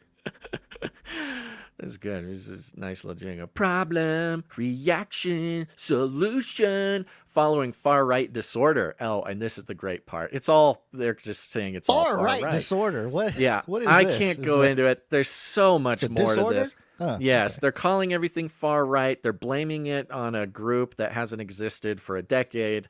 It's not just, working families, the citizens of the UK, who are kind of fed up with being used and abused by their government. No, everybody's far right. They're all racist. They're all everything. And this is actually, surprisingly, I think in the US, it has already gone through a cycle of two of losing its power on people, calling it, far right. But we got guns. We still got our guns. That's a it's good not gonna point. work. I mean, it's crazy watching the videos over there. It's absolutely nuts. Okay, anyways. Following far-right disorder across the United Kingdom, Prime Minister Keir Starmer has pledged to increase the use of live facial recognition. Woo! That'll fix it. After several girls were stabbed at a Taylor Swift-themed summer holiday club last week, violent anti-Muslim, anti-immigration protests have broken out across the UK, despite the fact that the alleged attacker was born in Wales to a Christian family. That's questionable. That's the first time that I had heard that being the case, Forbes. Anyways, I think I'll try to dig up another link here when I pass it off to you in a second. Quote, "It's not protest. It's not legitimate. It's crime and violent disorder, an assault on the rule of law and the execution of justice," said Starmer. Quote, "And so, on behalf of the British people who expect their values and their security to be upheld, we will put a stop to it." Interesting how it's, they expect their security to be upheld. That's what started this whole thing. Starmer announced a new national violent disorder program. Oh, good. This is straight up V for Vendetta, UK. I'm sorry. You're in it. It's done. You are straight up being V for Vendetta. Yeah, it is. Starmer announced a new national violent disorder program that he said will consider broader use of facial recognition technology, which is already used by some police forces around the country. Quote, these thugs are mobile. They move from community to community, and we must have policing response that can do the same. My understanding is that these thugs are not mobile, that they're sort of just the citizens in the towns of which they live. Who knows? Lots of stories going around. Quote, "Shared intelligence, wider deployment of facial recognition technology and preventative action, criminal behavior orders to restrict their movement before they can even board a train. Hello, China. In just the same way we do with football hooligans." Okay, so he's talking about, problem, reaction, solution. Mm-hmm. This I like how the solution is already just boom, ready to go, already ready exists. for public. Just I don't know, not just propaganda, but pitching. Turnkey totalitarianism. That's what we call it in the U.S. Turnkey totalitarianism. These are systems that were put in place during COVID, and not quite deployed to the magnitude that they wish they did. But this violent behavior, turn on all the facial recognition, turn on the social credit score, if there's criminal behavior, if there's suspicious people, restrict their movement. It's all in their, green zones, their, facial recognition to board a train, your social credit score. This is what they're going for. This is their answer to the citizens of the United Kingdom who are tired of being used and abused by their government. Oh, you guys don't like the abuse of the government? How about some facial recognition software so we can keep track of all your irises and faces and... Leo, in one of our resident UK people, says his family were Rwandan immigrants. Yes, that's a little bit more along the line of what I was getting, and I apparently, again, I'll need to grab a link for this and confirm this, but it's not so much who he is, but sort of what he was representing, what he was shouting at the time. This was the thing. I believe there's another incident like this in Ireland earlier this year, or maybe late last year, where I was like, no, he wasn't an immigrant. He'd lived here for 10 years. Except as he's attacking people and killing people with a knife on the street, he's shouting like, "For Allah, this is jihad. We're taking this country," like crazy stuff like that. Okay, it continues here. The Metropolitan Police's facial recognition guidelines allow for its use to try and find people wanted by the courts, but also cases, quote, where there are reasonable grounds to suspect that an individual depicted is about to commit an offense in the future. Oh, a little bit of pre-crime, Gons. A little bit of what was that Tom Cruise movie? Minority Report. Minority Report. A little bit of Minority Report going on here. Weird. It's almost like crazy fringe podcasts have been talking about this for 10 years, maybe even 12 years. And suddenly it's right here in Forbes. And these plans for its wider use are drawing fire from civil rights groups. Quote, the Prime Minister's alarming pledge today to roll out facial recognition in an apparent response to recent disorder is a pledge to plunder more vital police resources on mass surveillance that threatens rather than protects democracy, said Silky Carlo, director of Big Brother Watch. Silky Carlo. Yeah, what's up, Silky? Quote, this AI surveillance turns members of the public into walking ID cards, is dangerously inaccurate, and has no explicit legal basis in the UK. Whilst common in Russia and China, live facial recognition is banned in Europe. It's just, again, V for Vendetta, the response of the government to the unrest in V for Vendetta is just clamping down power, show force, tell everybody exactly what you're going to do to them. Do not even address, do not acknowledge the concerns of the people, of the citizens. The only response is threats. It's just threats.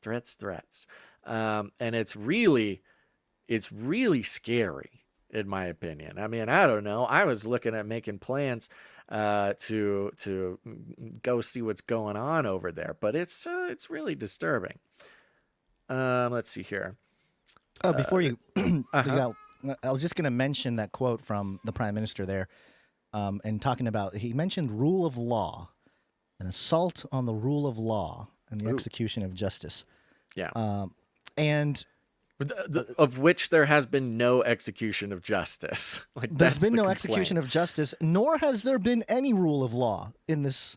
Right. I guess maybe it is law if the immigration policies and stuff, it is, I don't know. But it reminded me of the Bush speech. Do you remember the Bush Senior New World Order speech? I think I have the audio here. Let's see if this works. This is an historic moment. We have in this past year made great progress in ending the long era of conflict and Cold War. We have before us the opportunity to forge for ourselves and for future generations a new world order, a world where the rule of law, not the law of the jungle, governs the conduct of nations. There it is, the rule of law governs the conduct of nations, not the rule of the jungle, racist. Yeah. Anyway, so there's... It was 1991, folks. So anytime they bust out the rule of law being assaulted and, implementing the rule of law type of thing, it's not a good thing. It's interesting. I'm looking at several different links that we have here, trying to get some information, because all of the links are about the riots, far right-wing extremists, riots. But I cannot find any real motive being given to this guy. It's almost like they are just ignoring whatever motive. They're saying, he's a guy, he was born in Wales to a Rwandan family, and that's why everybody's racist, and he killed 3 girls, and that's it. And facial recognition for you all. The racists are mad that he killed 3 young girls. You get a facial recognition. You get a facial recognition. We're going to, I can't do UK accent. Darn, I almost tried to get into it, and I stopped myself. It's all about the riots and nothing that I can find about the actual perpetrator, about the crime. It's not about the that. Motive. Come on, nobody cares about that. This is crazy. Nobody. I know, if anybody in the chat has any links about anybody talking about the actual motive for the murders or any information. That's for UK 4chan. For people to work out. I mean, UK even thread if on 4chan. I don't care. Even if it confirms the mainstream story, it's just nobody is telling me why he did this or what actually happened. It's just he killed 3 young girls and everybody's very mad about it, and so they all need to go to jail. Well, Elon said something about it. What did he say? So we know it's part of the whole system here.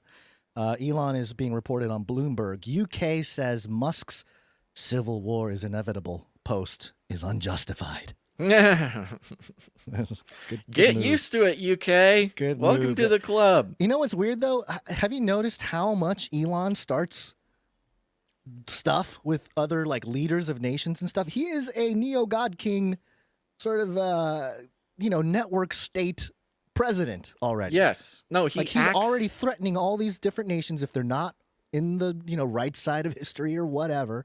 It's very fascinating. I think he it's really acts, yes, as if he was a world leader. He's taunting other world leaders, but he has sort of this freedom because he doesn't have a geographical government to run. He has his network state. He's the first network state X. First network state president or leader or whatever you want to call it. So yeah, it's very interesting. Because a lot of I don't know. I talked about the laser stuff earlier, but he gets away with. If he says something, he posts something, and later they're like, "Well, you said this." He can be like, "Oh, I was joking. Oh, I was being talking social media." Don't pay attention to me. I'm just a guy. Crazy immunity that he has as a world leader. It's wild, man. It is kind of a Trump template, like early Trump template to start going after people. So interesting. Yeah. Anything else from this particular? Well, this Bloomberg article is very short. It doesn't really get into much. It's just the UK disagrees with Elon Musk. Great, thanks, thank you. Yeah, sorry, I'm just blasting through some articles trying to see if there's any reference to this guy's motive. Do we even know if this person's anything real? About it.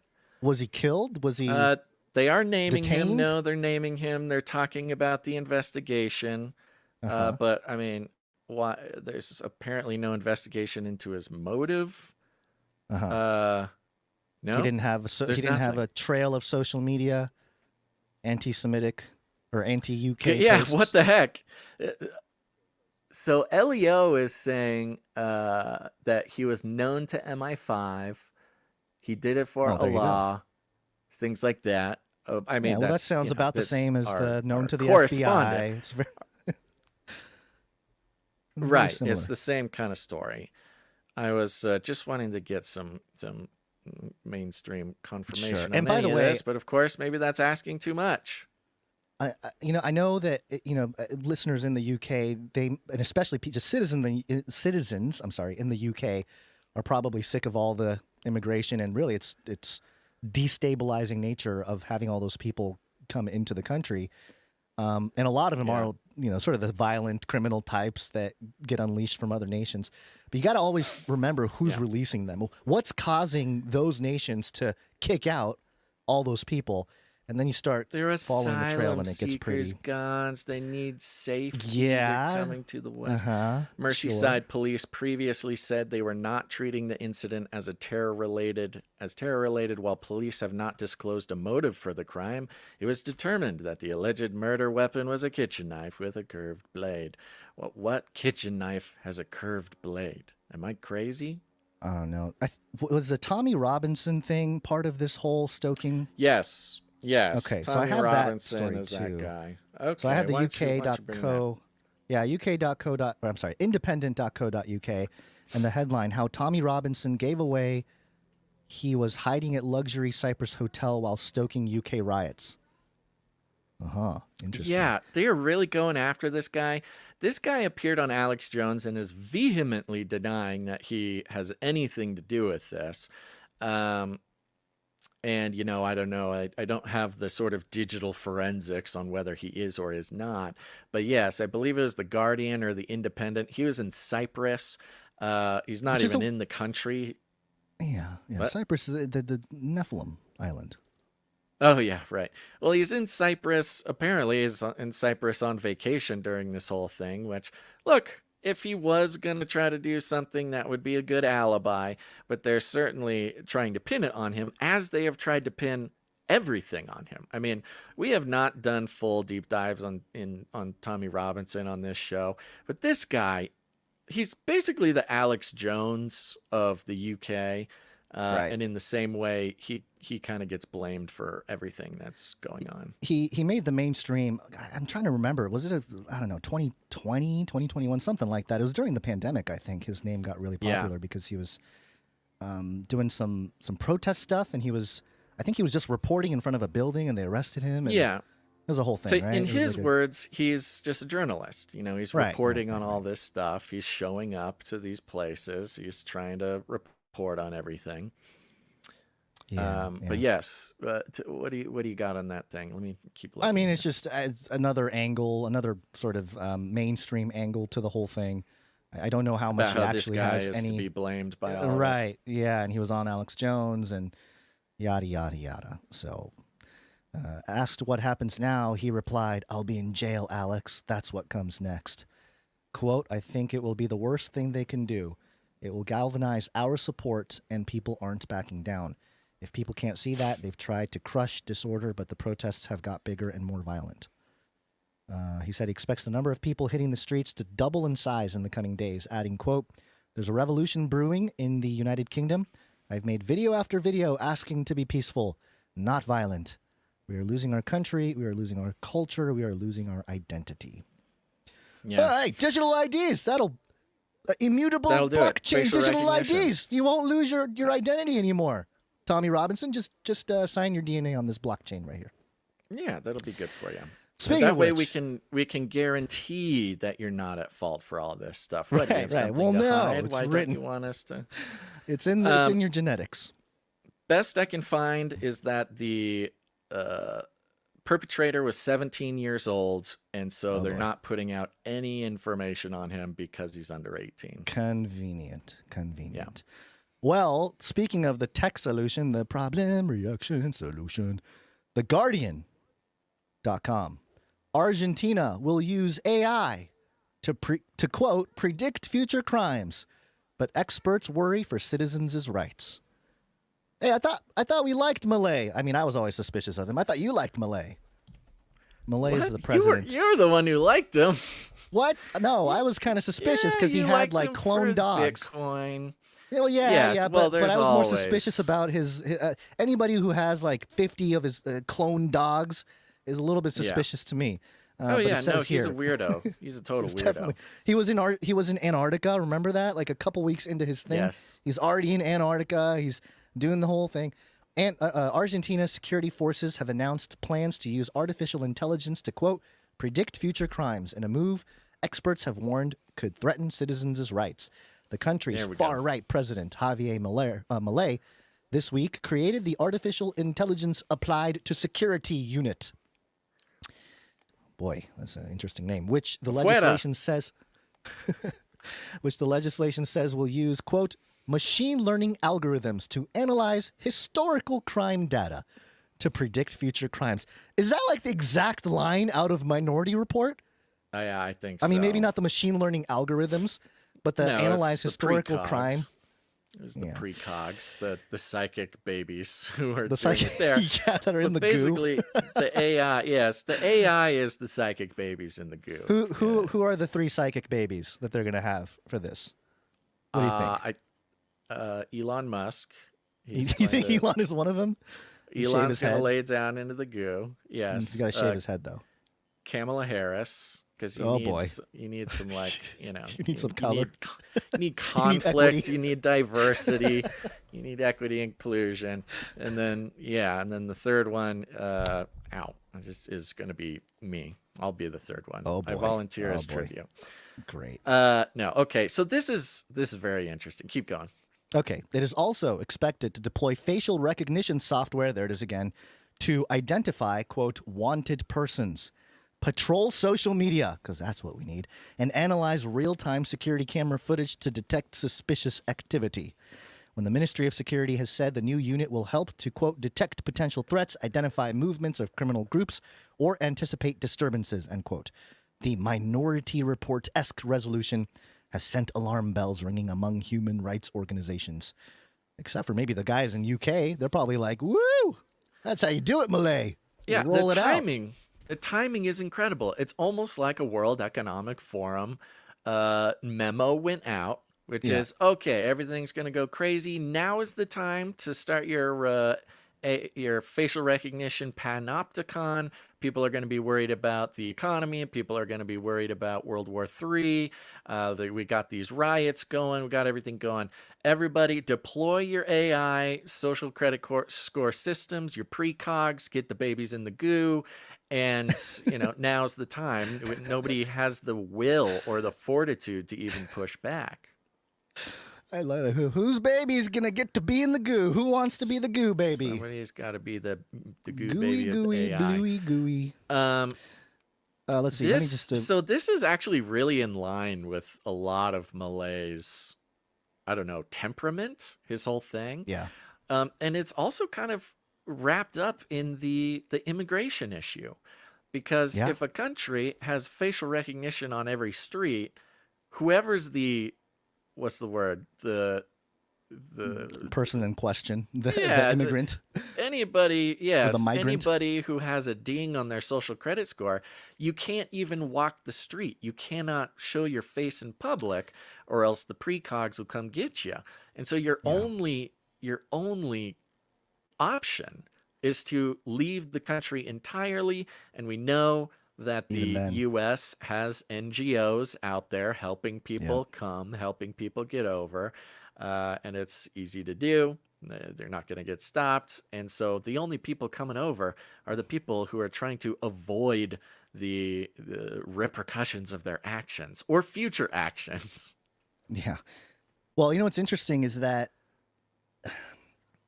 right now, currently, the populist uprising, everyone's learning about the corrupt governments, the corrupt banks, the immigration problems. They want to disturb the West.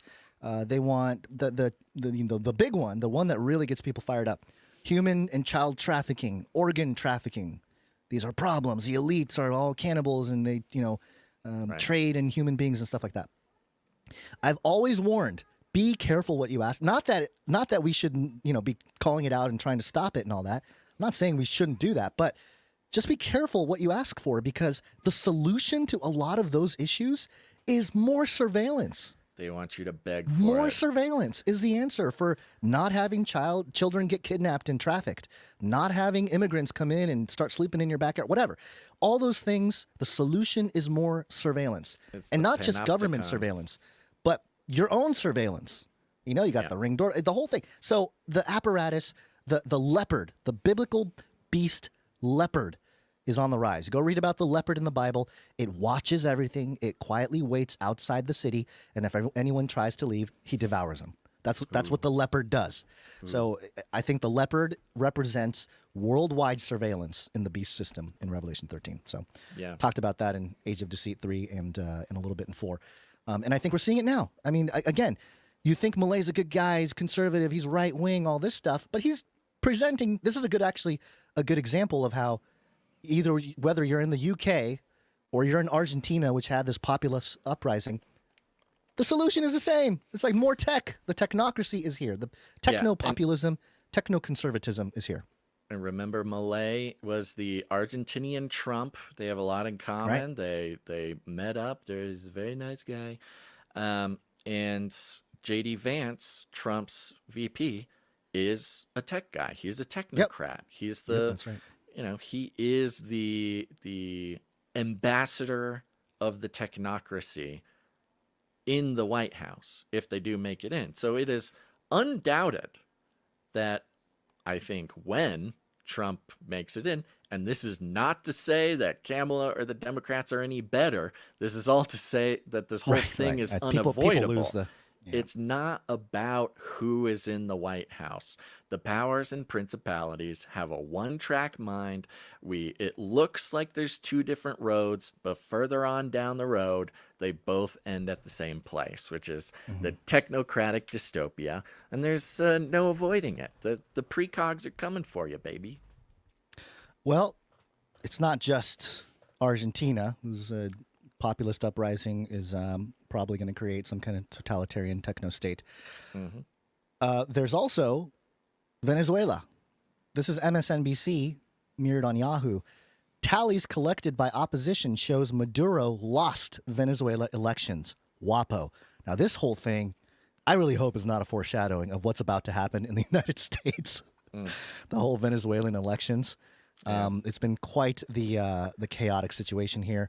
The political crisis in Venezuela is mounting after the country's disputed presidential election, where many are taking to the streets to protest the election results. Washington Post reporter Ana Vanessa Herrero, this is just the person joining on the video interview here. But basically, didn't Maduro announce he won? And then they counted the votes, and they're like, no, actually, the other guy, I forget his name, Gonzalez, I think. Garcia. Garcia, I think it was the other Gonzalez. Guy? I don't remember. Could be Gonzalez. Oh, yeah. Edmundo Gonzalez was the winner and almost won by double the votes. So, I don't know what's going to happen, but hopefully Maduro is just like, all right. I mean, I'm not even pro other guy. If I'm being completely honest, I don't even know who to which root side for. is what. Yeah, Maduro came in. If I'm understanding correctly, Maduro came in as sort of the woke left takeover of the government. I just want to know who the United States wants to win, because the United States government, I'm just gonna need to root for the other guy. Sure. I like how you cover your tracks. Just so your home team won't come after you. I'm just saying. If the government wants one of these guys to win, I mean, for the benefit of the United States, again, it goes to my very complicated intellectual honesty about the CIA and the overseas economic hitmen and all these things. I don't know what life in the United States would be like if the United States government did not make a habit of toppling regimes and installing their own puppet governments and stealing the oil and bankrupting other countries. That should be like a Twilight Zone episode or something. A world where our secret intelligence operatives don't start trying to boss people around the rest of the world. I'm just saying, you have to be, and some people don't like it when I'm intellectually honest. Intellectual honesty is a dangerous thing nowadays because it doesn't fit into the paradigms that people are comfortable with. Yeah. Well, that's this whole show. Life in America is pretty good and has been pretty good for a while. I'm not, who knows if it'll stay that way. But I am curious if there was a bizarro timeline that I could peek into. What would life in America be like without the CIA, going to war to replace foreign governments at the behest of American corporations for cheap natural resources to sell to the American market? I don't know. Life is okay. It's not it's complicated. It's complicated, Basil. Maybe those other nations needed the help of the military police of the world. So it's the ethics are very murky for the general public to understand. The complicated, very complicated reality of the simulation we live in here. Yeah. All right. What else is happening? That's a disaster. If Maduro is actually going to say bye, he should get in a helicopter and take off, because that's what all the cool cats do. According to Sky News, Bangladesh's prime minister flees country and resigns after deadly protest.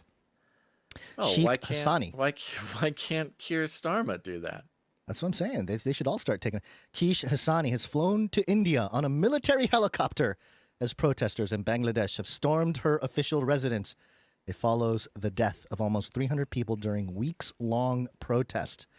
That's a good move by a prime minister when your people are in the streets and people are dying in the hundreds. Just hop in a helicopter and flee to India. Bail. Good move. It's interesting. I mean, this is what I'm talking. I mean, talk about a CIA project to topple the government. That's exactly what this was. I mean, I can't go into the whole story of it, but I could almost word for word probably walk you through the steps that caused this whole thing happen. And somehow, some way, for some reason, this is going to benefit American corporations. But it's crazy to think in these other countries, specifically the developing countries, the population can actually make the president flee in a helicopter. What would that even take to happen in the U.S.? It's crazy. Watergate. Well, there was that, but that's not the same. Nixon got in a helicopter and he did his speech about how he's ashamed and everything, and then he did his dual peace signs on the thing and got in a helicopter and took off. Yeah, but he just took off. He went to the Hamptons or something. Still, it wasn't. I think it's symbolic. The helicopter exit is a symbolic thing. And didn't who was it? Was it the Iranian president that just got taken out? The helicopter? Oh, Yeah. A few weeks ago? Yes. Yes. That a couple that months ago, I think. thing, well, we won't necessarily go down the rabbit trail today, but that thing is really sus. Like the Yeah, of way, course. obviously, but like the way they had helicopters, support helicopters in front, support helicopters behind him, and they just got him. They got his helicopter, which leads me to believe lasers, bro. The space lasers. Foggy. It was foggy, Gons. No, It was it's not. The foggy, lasers and can he- see right through fog. Come He on. hit a tree. He hit a No, tree. I don't know, man. He was I don't flying know. too low. I Hit a know. It tree. doesn't make any sense. Well, that was the big thing. This new president that was just being inaugurated when Israel took out the guy last week. That was the new president to replace the old one who got in his helicopter crash. It's not a good look. Yeah, not a good look when they're like, this guy. They're like, not this guy. Yeah. Next. All right. I was scrolling through this. I was trying to figure out exactly what's going on in Bangladesh. I didn't read this thing that you brought to us. Do you know Yeah, it's why just- this is all happening? Well, well, let's see. Is the I'll read a answer- couple paragraphs. Is the Yeah, answer There's- facial recognition? Is that I what they're think- going to do? Probably. Prime Minister Sheikh Hasina, 76, and her sister took a military helicopter to India's eastern state of West Bengal, according to media reports, which is just across the border. Another report, however, said she was headed to India's north. Okay.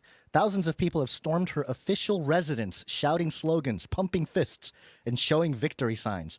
Thousands more took to the streets of Dhaka to celebrate the resignation of the 15-year leader. So there you go. It was just Okay, a it's literal coup, or a people's coup, so to speak. Yeah, it's interesting. They're not actually saying why. They're just saying Nope. there was the riots, there was clashes, there was 300 people killed. demonstrations. Mm-hmm. Seeking to end a quota system for government jobs. The demonstrations began with students seeking to end a quota system for government jobs, but clashes with police and pro-government activists escalated into violence that left more than 200 dead. That triggered more protests demanding accountability from the government, which have grown into calls for Ms. Hasina, who won a fourth straight term in January in an election boycotted by the opposition, to step down. Thousands of opposition members were imprisoned as she sought to run for a fourth term. So this is a good thing for governments in the West to pay attention to. When the response from the UK Prime Minister is strength, threats, facial recognition, crackdowns, this will not be tolerated. This is what happens when things get a little bit too shaky. This whole thing in Bangladesh started because of a quota program to work for the That's what government. they're telling us. Yeah, I mean that's the narrative being presented. Yeah, I'm sure and then there were a bunch the of killings, Yeah, the from killings, the yeah. government, the threats, the crackdowns, the show of force by the government just spiraled into this whole thing where the president had to get in a helicopter and fly away.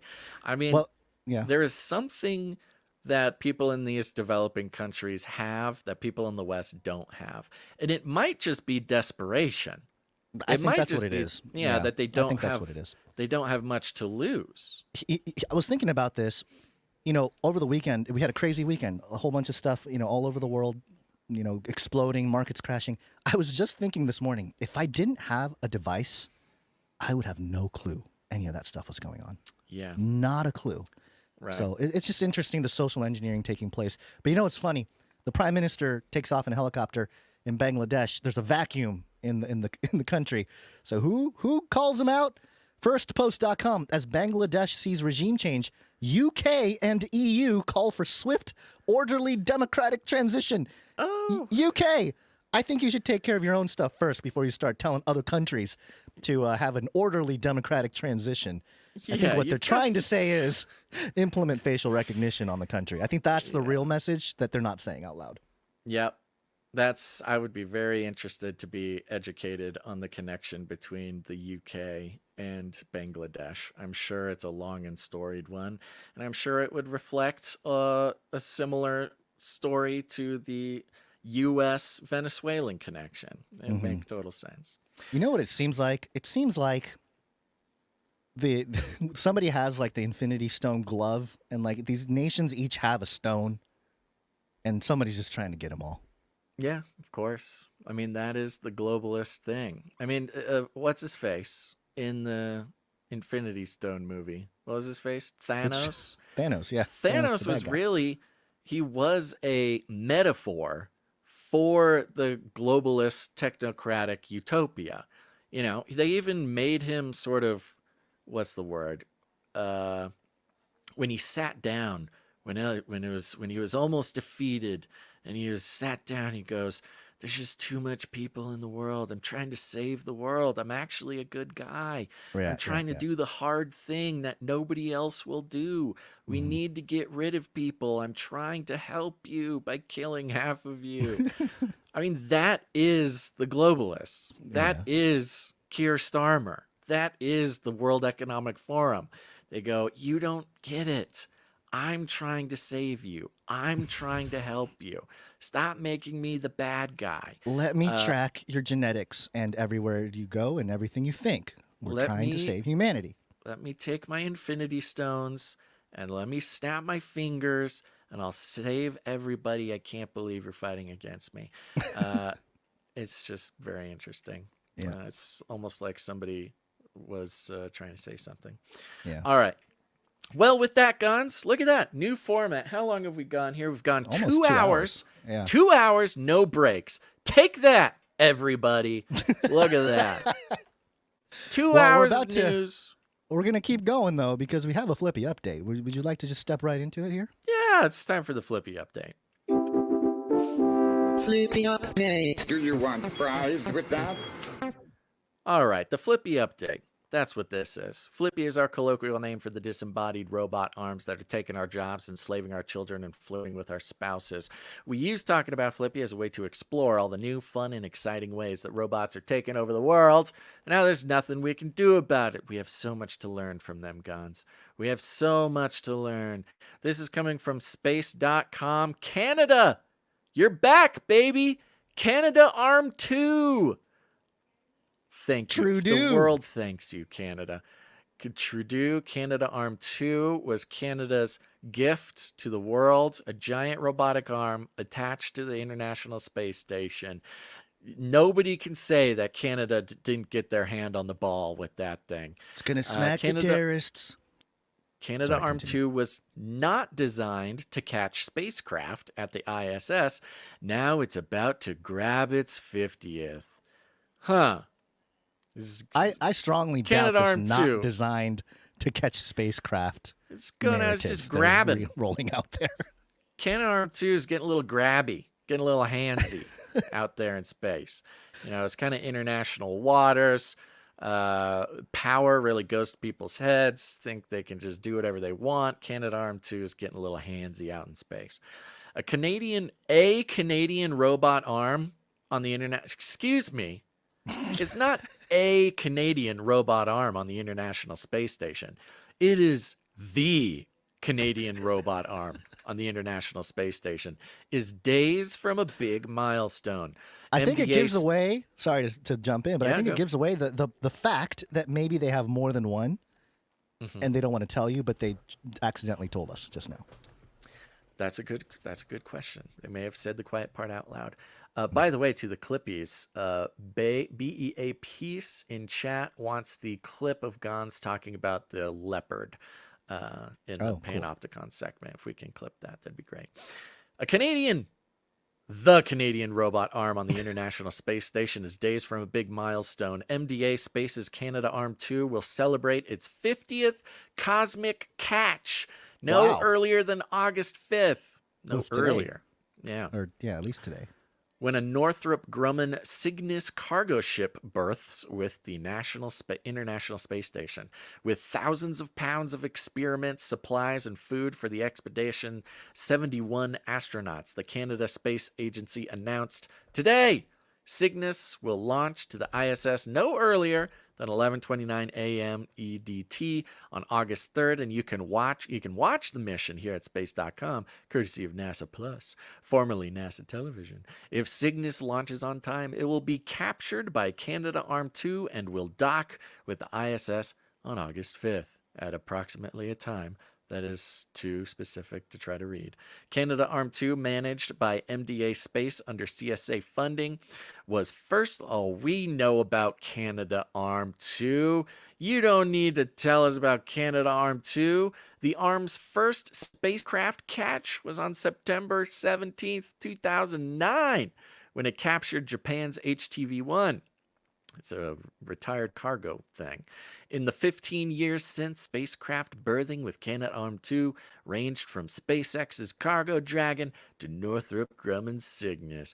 Canadarm2 is getting hands on everybody out there in space. Canadarm2 forms a part of a series of Canadian robotic arms based on generations of telescoping tube technology, seen in space examples ranging from an extendable antenna to the Apollo program's lunar legs.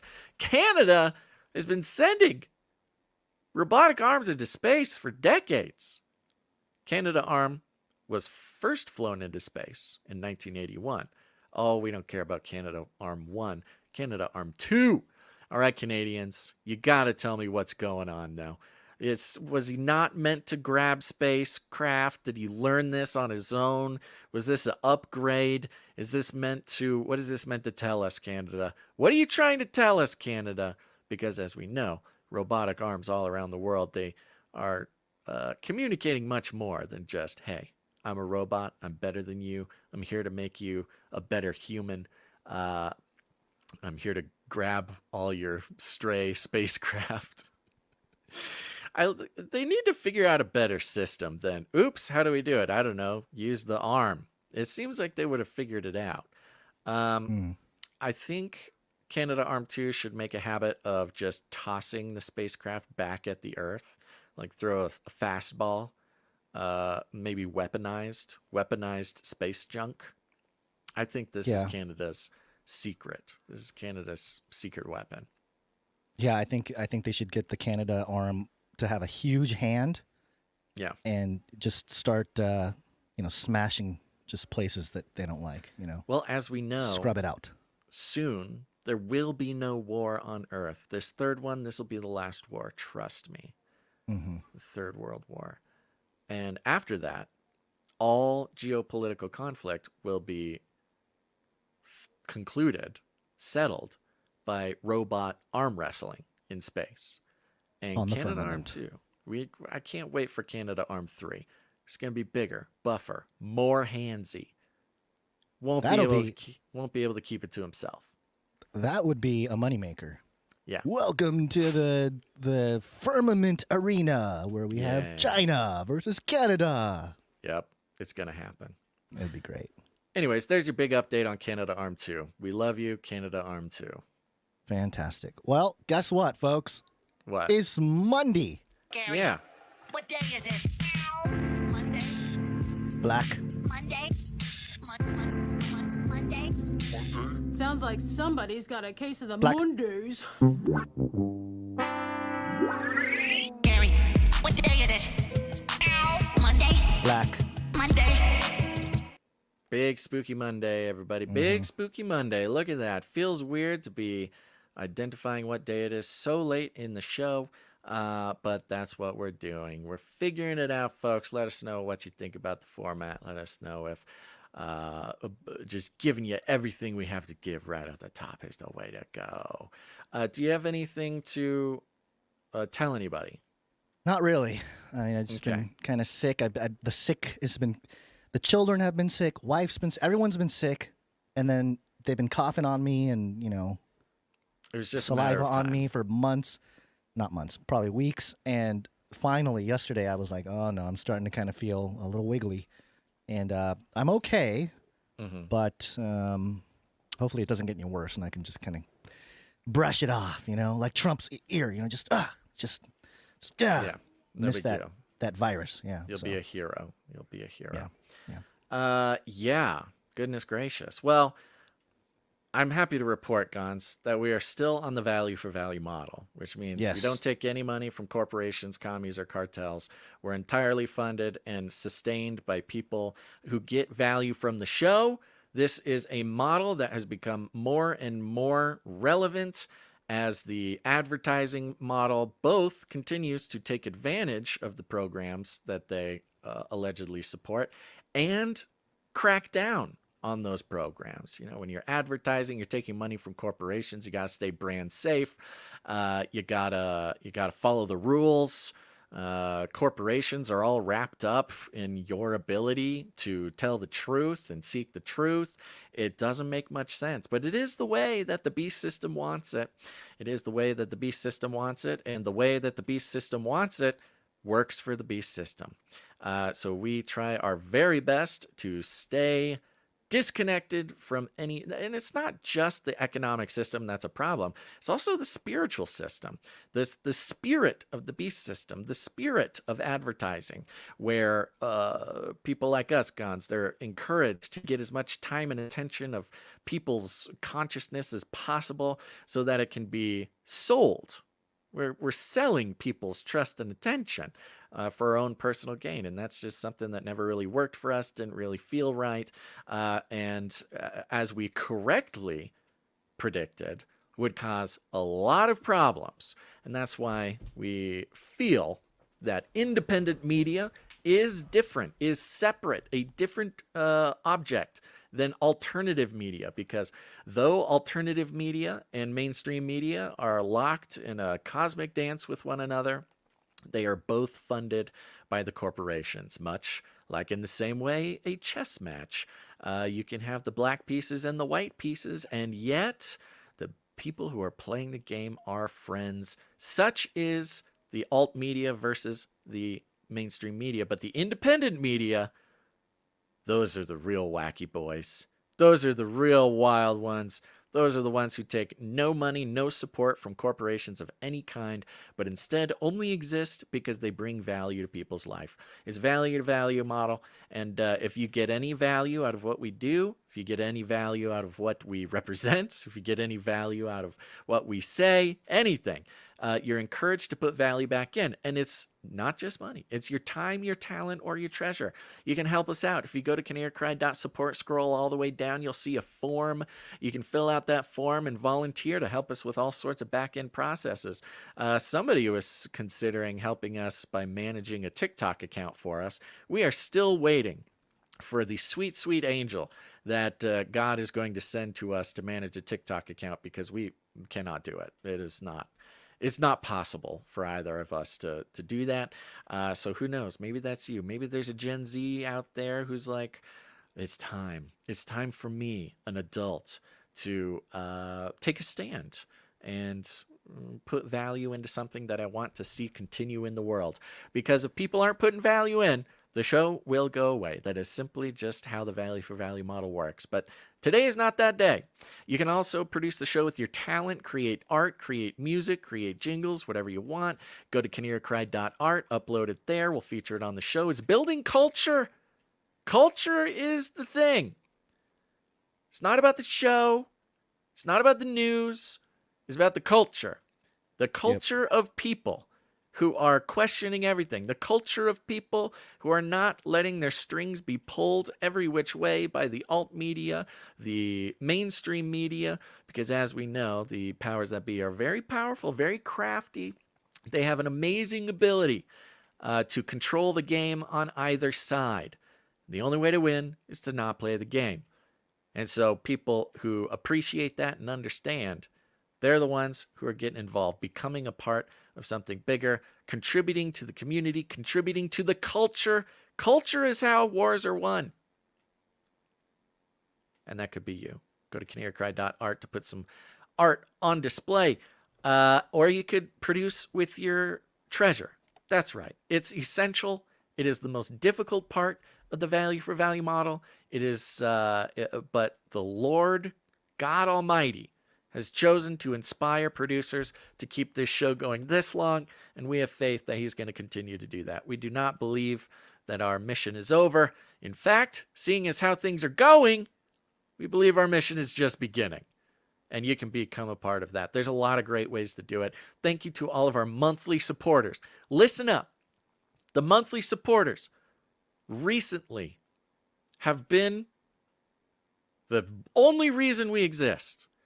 as the economy gets crazy, as world events get crazy, as civil wars breaking out all over the place, as presidents are getting into helicopters and just flying away, people will say, I'll sign up for a monthly producership. I'll keep the show going because value for value works. There's a couple different programs. There's the supply drop for $33.33 a month. Go to canarycrysupply.drop.com. Sign up there. This is one of our most effective ways that we stay alive. And once per quarter, you'll be sent a package filled with custom created, artist designed, made in America, producer produced gear. This is good gear. People are wearing their gear all around. People are meeting each other, wearing the hats, wearing the t-shirts, putting the stickers on stuff. You'll be surprised. Once you see this gear, you'll notice it all around you. People are making friends. My mom made friends with somebody. I don't want to say too much because she didn't say what she could have said. But my mother made friends with a Canarian recently who was wearing one of the t-shirts. So somebody out there, if you met a nice lady wearing a t-shirt, that was my mom. It's very, one of those moments where you get to feel cool in front of your mom when she meets a listener out in the wild. So canarycrysupply.drop.com. Go sign up there. $33.33 a month. If that's too rich for your blood, you can go over to canarycryt-shirtcouncil.com. Same thing. T-Shirt Council is an illustrious group of people who vote on the Canary Cry t-shirt. They get a free t-shirt when they do so, and that's sent out to them once a quarter. These are all very helpful ways. And then last but not least, you can go to canarycry.tube. Canarycry.tube is specifically to help us take back our streaming sovereignty, to not have to rely on the streaming platforms as much. Work is being done there. It's a long process. It's a complicated process, but it's working. You can sign up there at the various prices that you can cancel your Netflix, cancel your Hulu, and put it towards a value for value prospect over there. And that'll get you access to the Age of Deceit 4 focus group and a very exclusive community of invested producers. It's a good time. So Canary Cry Supply Drop, Canary Cry T-Shirt Council, canarycry.tube. These are all very important ways. Or you can just produce one time by going to canarycry.support. Individual episodes. This is very important. And some people who do that are our executive producers, Gons. Sorry, what? Executive producers. Oh, executive sorry, producers. I am completely. That's okay. People are asking for me, and that's all right. Sorry. Hit the button.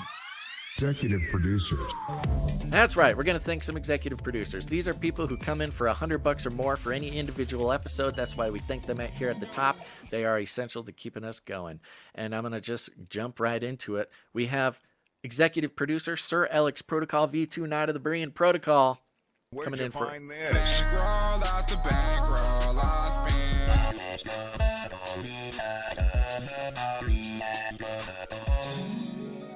Yep, he comes in for $100 and 33 cents. Hey, 33. Illuminatus!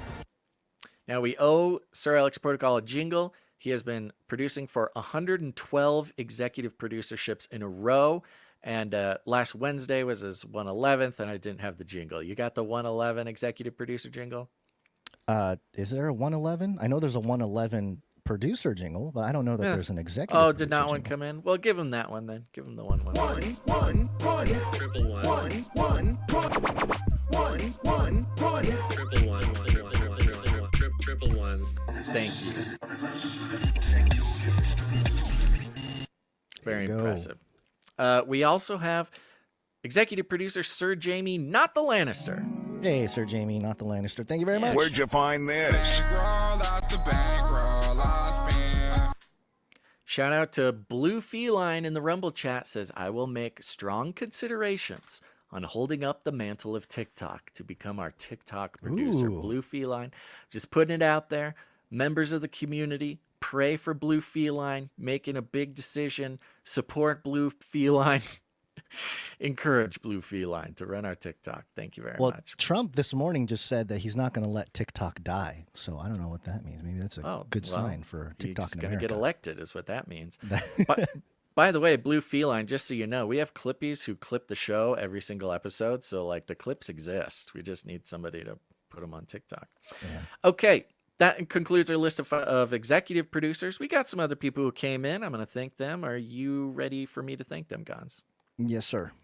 Okay, I want to start out by thanking producer Jeremy F. Thank you, Jeremy F. Yeah, comes in for a nice round number. For those who don't know, when you produce in a nice, simple, round number, that's you telling us not to disclaim that number. If you don't mind us disclaiming the number, make it a funky number. Some people put 33 cents or 77 cents, 1, 2, 3, 4, something like that.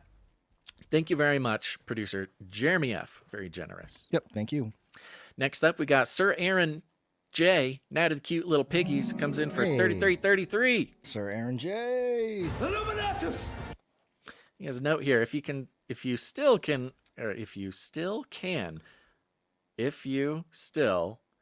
I possibly get a Screw Your Freedoms Schwarzenegger and the Friday jingle? Been a while since I heard it. If possible, please. Yes, I have got to line up that Friday jingle for Basil's Bunker because people are begging for it. You got to Screw Your Freedoms and a Friday jingle? Yeah, this is for Sir Aaron. Screw your freedom. And he wants the Friday jingle, like the original. Yep. Oh, like the old one. Okay, so there's this one. Whatever. It's Friday. There you go. We can keep playing with the Friday thing. You gonna learn today. Cause it's Friday. You ain't got no job. And you ain't got shit. Are you not entertained? It's Friday. It's Friday. There you go, Sir Aaron. We have a lot of people begging for the Friday shows to come back. Yes, Yeah, remember, I folks, know. we're on a summer schedule right now. We're on the AOD4 schedule. Things will be shifting as we move out of the summer. Thank you, hold sir. on. What? Before you move on, let me just. It's Friday. Oh, okay. All right. That's the same thing. What's this? Oh, that was the old one. That's the original Friday jingle. Yeah, that's the really old one. Oh, you. Great. Yeah. Thank you, Sir Aaron J. Thank you very much. Next up, we got Sir Marty K. Night of the Wrong Timeline comes in for $24.24. Hey, 24. Thank you, Sir. 24. Marty K. He sent an email, says, haha, here are the WEF's new video all about how great Copenhagen is. Lol. Copenhagen rewards eco-tourists and AI can make recruiting fairer. WEF top stories of the week. Why can't you just do it the Danish way and just do it? Yours truly, Marty K. Thank you very much. Yeah, this video is a funny, 7-minute video. It's like the World Economic Forum trying to be a media channel. Just like, here's some good news about Copenhagen. I don't trust it. I don't trust it. Yeah, I'd have to agree with you on that. Thank you for bringing it to our attention, Sir Marty K. Out of the Wrong Timeline. Yep. Next up, we have producer Ellen S. Ellen S. Thank you very much. Ellen S. came in for a nice round number. Thank you, Ellen. We have producer Elio. Elio comes in for 9/11. Hey, 9/11. And is on a 18-episode streak. 18, which means... excuse me. Means mute button. This is Charlie, November Tango. You are approaching supernova. Repeat, you are approaching supernova. There you go, Elio. Use that Elio. supernova to protect yourself from the facial recognition and the violent migrants. Yeah, Elio's gone supernova. Congrats, Elio. Next up, we got Sir Tristan, Knight of the Garden, coming in for $7.77 over at canarycry.tube. Thank you, Sir Tristan. Thank you, Tristan. Who is also has to be on a 54-episode streak. Ooh, that's good. Next up, we got Sir Moore of Night of the Burning Chariots coming in for $7.77. 18-episode streak, also going supernova. Ooh, going supernova. Excellent. Let's see. Here we go. This is Charlie, November Tango. You are approaching supernova. Repeat, you are approaching supernova. There you go. Thank you very much. We got producer Kyle coming back in, signing up at canarycry.tube for a monthly producership of $6.99. That's the cancel your Netflix with ads subscription to support us going off platform. Thank you very much, producer Kyle. Yeah, thank you. Thank you. Appreciate that. All right, that concludes our list of financial producers who have come in since last Wednesday. We really appreciate everybody deciding that this show should survive. I don't know what we'd do without you. We wouldn't do great, actually. We wouldn't without you is kind of the fact of the matter. And all those people came in the amount of $7.77 or more, which entitles them to have a note read on the show. Just something to think about if you're producing the show. But we got some people who came in under $7.77, and they're all on streaks, and we're going to thank them now. Name and streak. Starting with Doctor Who Done Dat, 112 episodes in a row. Ooh, thank you, Doctor Who Done That.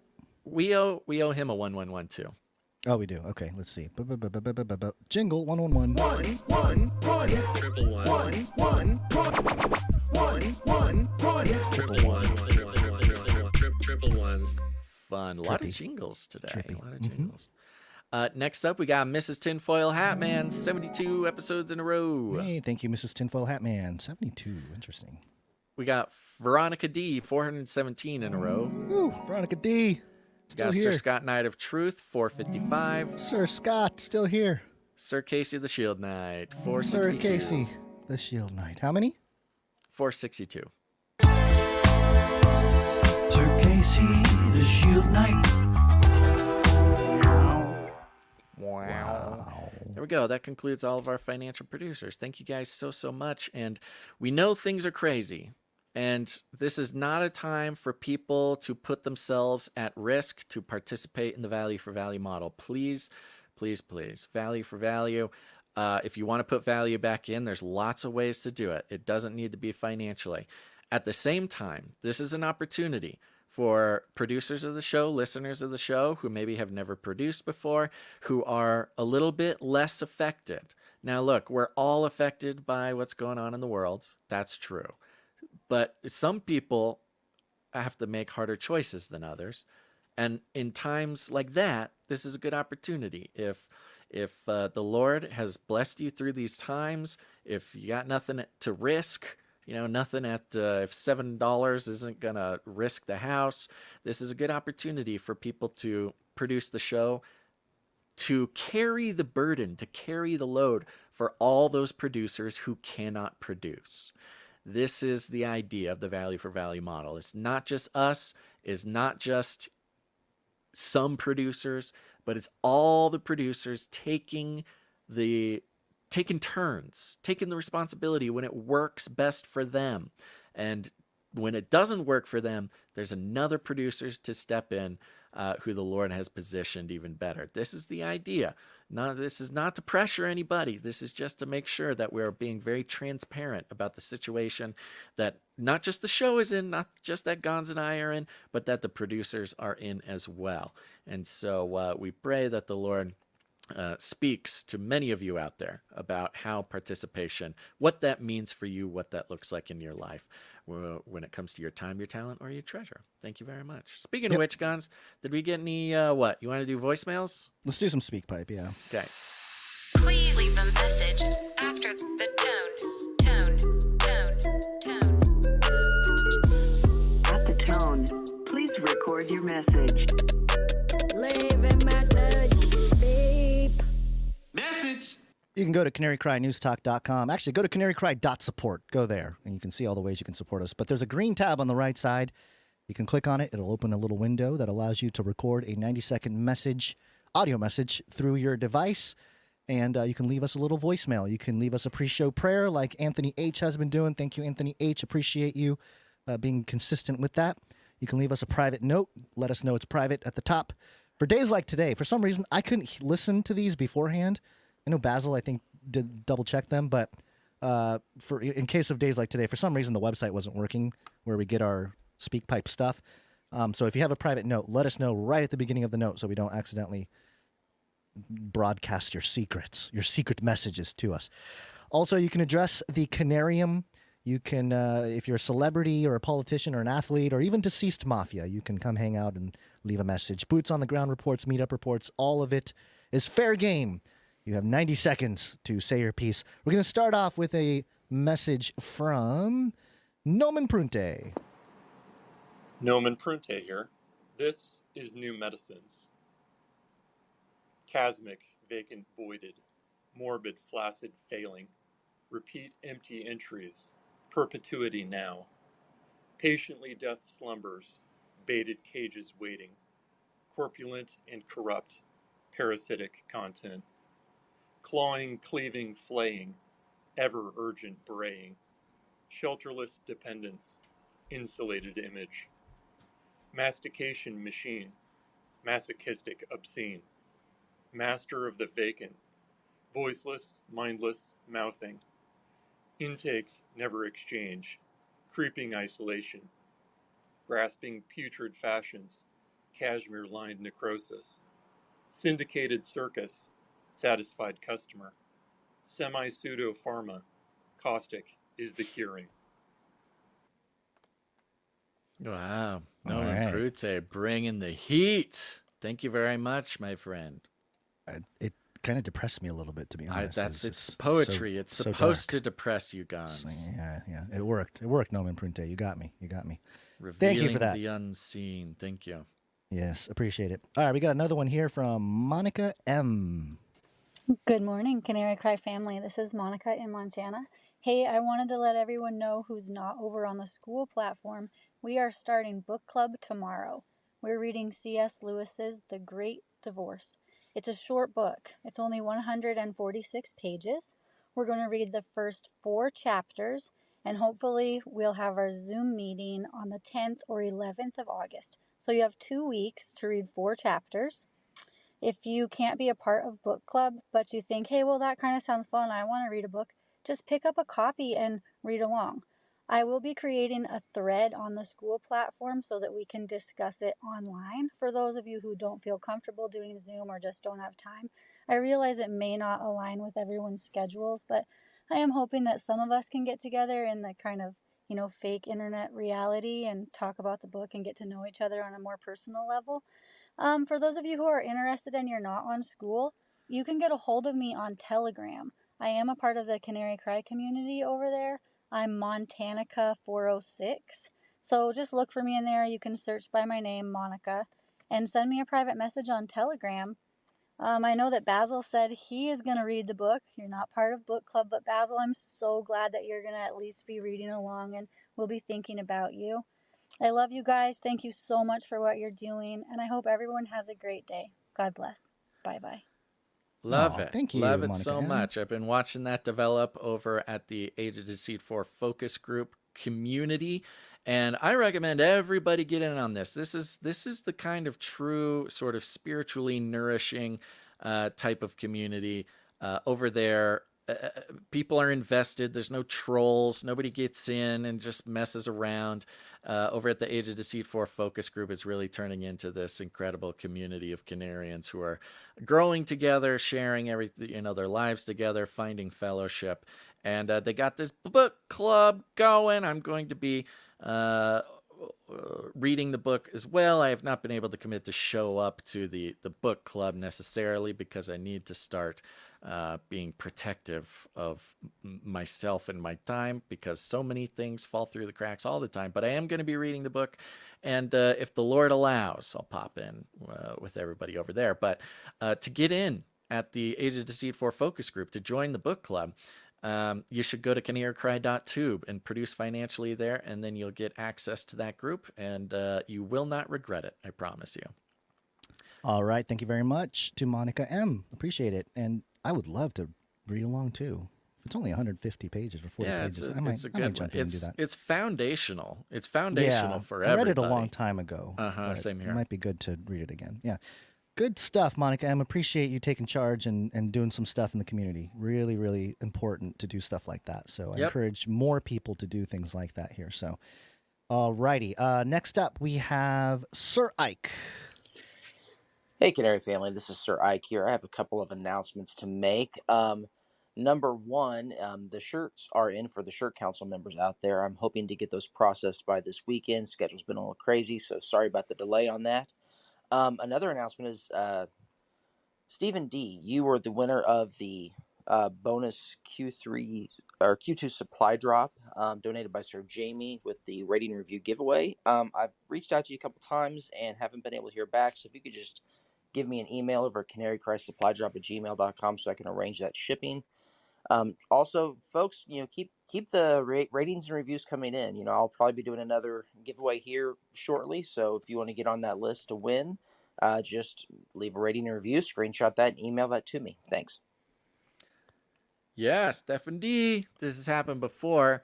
Occasionally, somebody will not be able to, or choose not to, or something, to be able to receive their gift for leaving a rating and review. So I recommend everybody right now, because there may be, I'm not making the rules, Sir Ike does it, but if there's going to be another drawing for this mega box of supply drop stuff, you're going to want to be in on it. So go to specifically Apple Podcasts, search Canary Cry News Talk, Apple Podcasts, leave a rating and a review there, screenshot it, and then send that screenshot to canarycrysupply.com.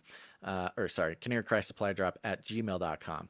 And Sir Ike is slinging gear all the time to people who leave ratings and reviews, and it really helps us out. We immediately see a jump and a sustained improvement in our charting, in our downloads, and everything, specifically on the RSS feed, which is our main focus. I know we've got lovely people who watch the videos and do the live stream, but 99% of our people come in through the podcast version of the show. So go leave a rating and a review. If you've already done Apple Podcasts, you can leave one at audible.com. You can do one at Spotify. Wherever you can leave a rating and a review, do it. Thank you very much, Sir Ike. Yep, thank you, Sir Ike. We got one more message here coming from Rochelle. Hello, Canarians. This is Psalm 52. Well, I put it into a rap, I guess. Oh, good. Does the great warrior boast about his crime? God judges them in eternal time. All day long you plot destruction. You deal in lies, deceit, and corruption. You love the evil lies you tell. Slander those who might rebel. But God will strike you down and pull you from your town and uproot you from the land of the living. The righteous will see and be amazed. Look as the mighty warrior is tased. They did not trust in the Lord of hosts, but of their wicked wealth they boast. And the righteous, like a fruitful tree in the house of God eternally, in your unfailing love I trust. Proclaim your virtuous deeds I must.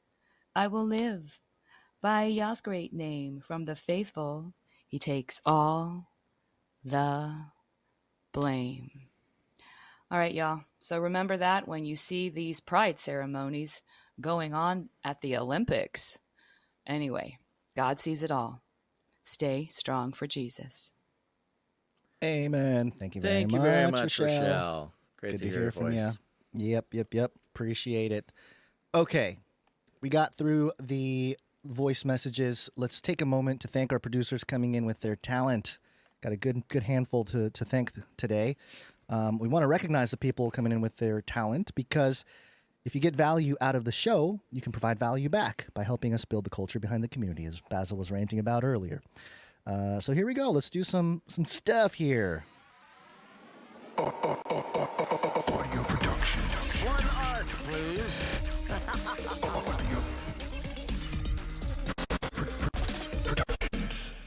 All right. Audio production / art production. We're going to start off with Jonathan F. Where's Jonathan F. jingle? Here it is. Jonathan F. I believe Jonathan F. Had a note here that reads, "Hello, I added some audio from the WEF where they propose a tax on water to some coming of sounds. Oh, some commingling. What? I don't know what that word is. Of sounds. That's FL Studio. This Fruity Loops Studio has a preset for making EDM. God bless and enjoy." I thought I had a. Oh, here we go. There it is. Tax on water. Carbon taxes already cover about 25% of global emissions. right? We should actually look at scaling this, right, to cover all 100% of carbon emissions. And beyond carbon, let's think about other aspects of nature that are easier to quantify. Probably will not be able to quantify everything on day one, but what about water? Right, that's also quite possible for us to start integrating systematically into carbon trading, carbon pricing mechanisms. Trading. It's kind of hard to understand what was being said for me, but what was the what? It was what is the World Economic Forum proposing a this? tax on water. Are you there? Did I lose you? Are you talking? Got it.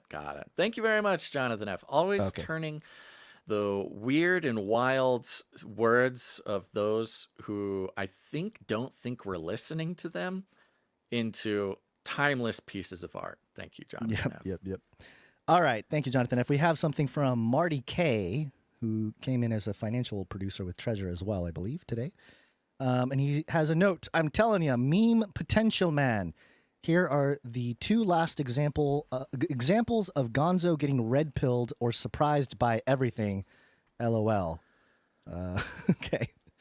So this is Gon's red pill surprised by flag attacks. Hold on, let me add the extra screen here to get that all ready to go.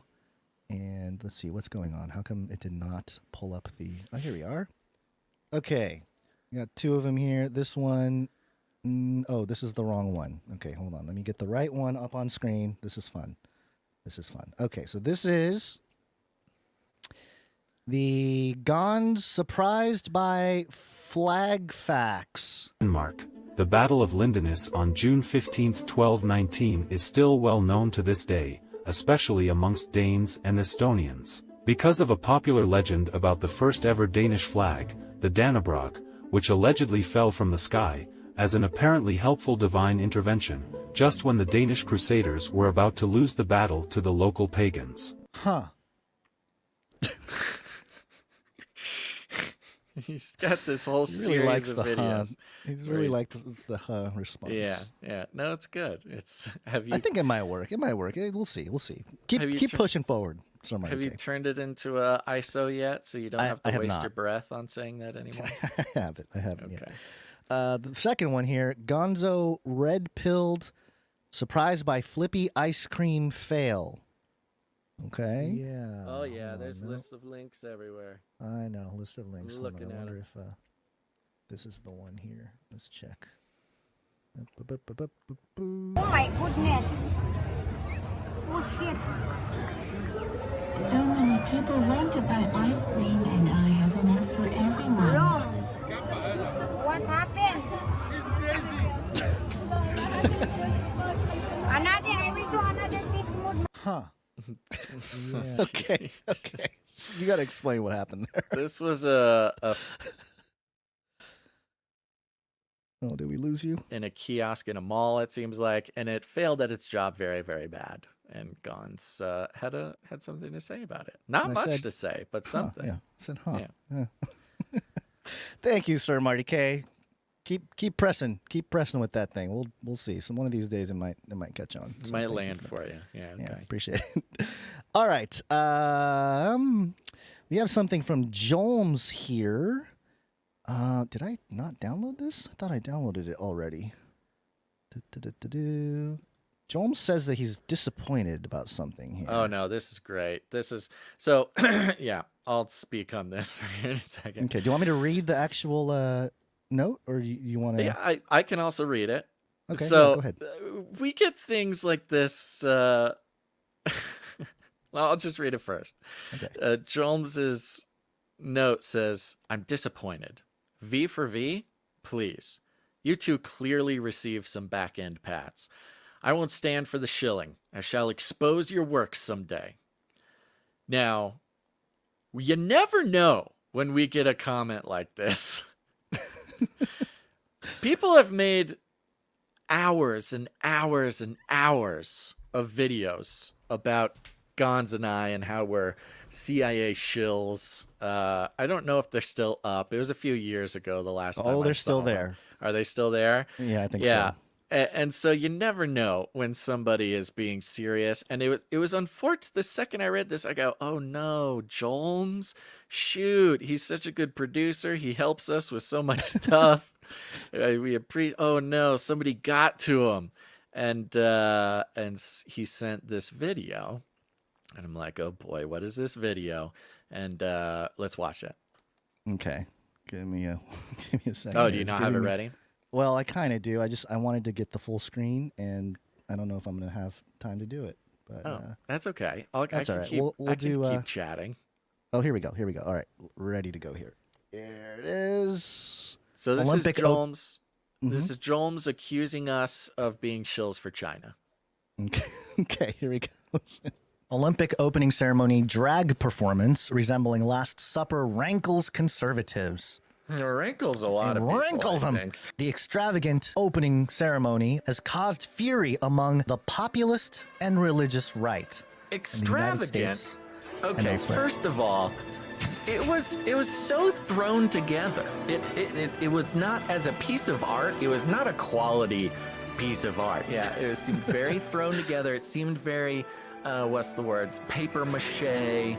Seemed very. You know, you look at the China opening ceremony. I was just about to say that. Perfection. Yeah, the Beijing Olympics. Yeah, a symbol of the unity and perfection of the Chinese moving as one with top-notch costumes, top-notch thousands of people moving in unison, playing ancient drums, all this crazy stuff, really showing off. And then the French opening ceremony looked like a middle school play that was directed by a child. It was offensive in its mediocrity more than anything. Well, there we go. That's me shilling for the Chinese, calling the French Olympic opening ceremony offensive in its mediocrity, and I calls them how I sees them, folks. I'm standing by it. Apparently the checks are coming from China, not France. So you know, whoever wants to send them at this point can just. Gee, give us some of your. At least China, does open free market stuff. They let corporations fail. I'm sure they do it on purpose to some extent. But it's interesting. The Chinese markets do resemble more of a free market than the American market because we stop stuff, we print money, we do all kinds of stuff to uphold our markets. But China, man, it's interesting. We act more like socialists than the Chinese. They can throw a real banger of an Olympic opening ceremony. You got to give it to them. Well, compared to France, I mean, it wasn't much of a. Here we go again. Here we go shilling for Xi again. All right, thank you very much, Jolmes. Appreciate you. Thanks, Jolmes. And keep these coming. I like these. I like these sort of quasi-exposed videos, but they're not like too serious, So yeah, it's good. If only there was something to actually expose. Right. Yeah. Thank you very much, Jolmes. Yep. Thank you, Jolmes. All right, got a couple more here. China's the best.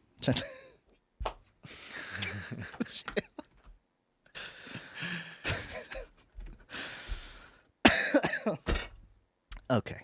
Sorry, just taking a little off guard from Basil's love for Xi. Okay, we're going to share something from Silas, 10-year-old son of one lousy petunia. Oh, yeah. And, yeah, we got a piece of art here, and there was no note. It just said, there was no note. It was just a drawing. Yeah, Basil, why don't you describe this beautiful... Silas has sent in quite a bit of art over the years here. And this is part of the fun. We saw this with Dame Allie. We've seen this with several different artists who, they are interested in art. They like drawing as a hobby, and they regularly draw and create stuff for the show. And we feature it on the show. It's very fun. And it's fun because we can really watch the improvements happen. Like, these are, man, the mind of a child. The neuroplasticity, the ability to improve skills with repetition. Really seeing it. This is Silas drew myself, and I've always been very impressed by Silas's art. But he has really taken quite the leap in skills, like sketch art. Yeah, in what's the word? In method, in style. things are he just keeps getting better and better. Thank you very much. I like the style of this one. It's like a little bit sketchy, but like sketching a storyboard character for for a storyboard for something that would make it onto television. It's very cool. You can see a lot of work went into it. You can see a lot of detail. You can see the skill is improving quite a bit. Great job, Silas. 10 years old. That's very impressive. Yeah, it looks like you got like some kind of fanny pack going on. Yeah, I got cool pockets. There's cool Yeah, stuff. got And my I see headset on. And it looks like Silas signed his name on your collar too. There, Gotta do that. it. You I gotta see that. sign It's it. good. Sign every single one. It's good. For Didn't see that posterity. first. Thank you very much, Silas, and thank you very much to One Lousy Petunia for sending it in. Thank you. Appreciate you guys. Thank you for your talent. Next up, we got Sir Darren Knight of the Hungry Panda. And he simply said, some more art for the show. Enjoy. Did I lose you? Yeah, I'm just waiting for the art to come up on the screen. Oh, well, it's there. There it is. Yes, this is great.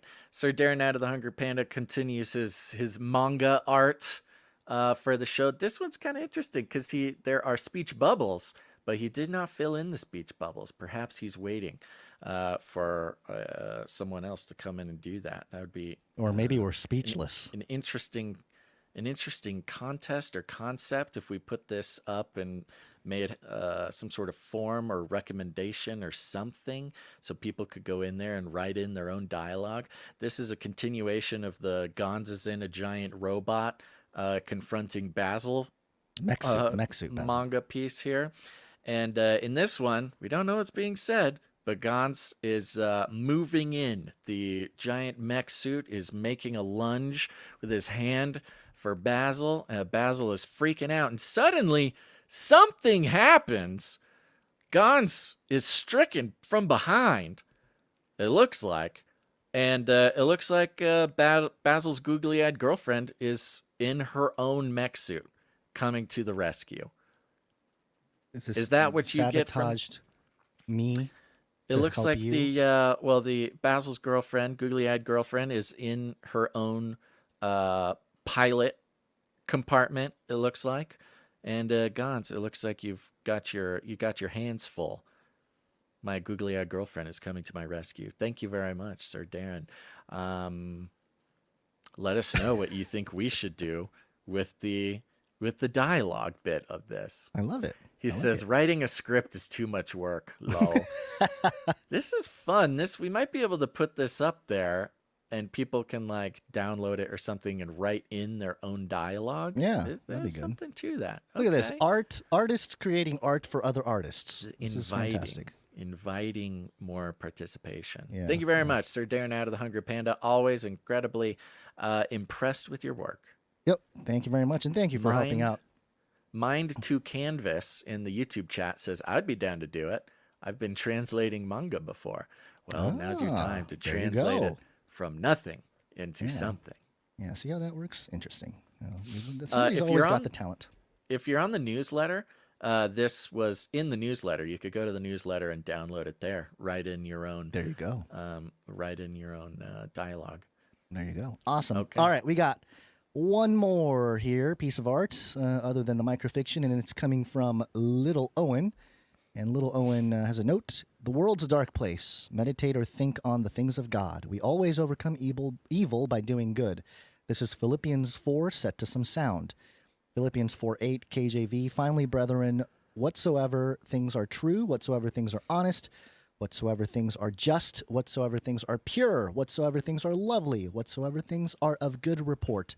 If there be any virtue, and if there be any praise, think of these things. We'll play a few seconds of this track here. It's about 2.5 minutes. We'll play the whole thing at the end of the show. Here's a little bit of Little Owen. In the peace of God, which passeth understanding, shall keep your hearts and minds through Christ Jesus.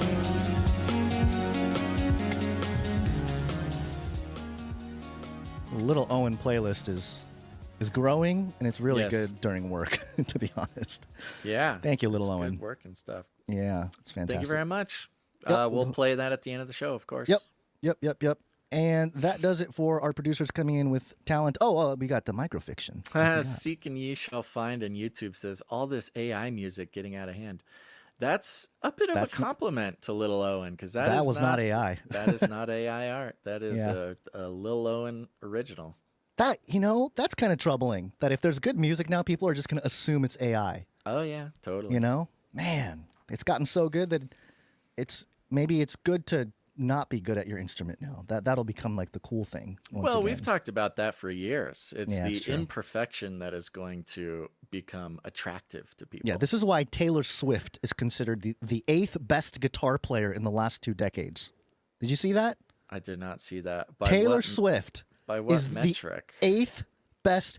Well, she's probably made more young girls play guitar than any other person in the world. I guess that's my question. Which is yeah. true. How It's are they probably true. measuring that? But when the whole, I think it was a Rolling Stone thing. And first of all, number 1 is John Frusciante from Red Hot Chili Peppers. Hello, 80s and 90s, Red Hot Chili Peppers. Why the last 2 decades? Anyway, I gotta get mad about that whole thing. But yeah, they say like, yeah, she's not great technically, like she's not technically great at guitar, but man, is there anybody more influential than Taylor Swift holding a guitar? It's like, all right. Anyway, there you go. Well, AI in or other Taylor news, Swift. we got a microfiction.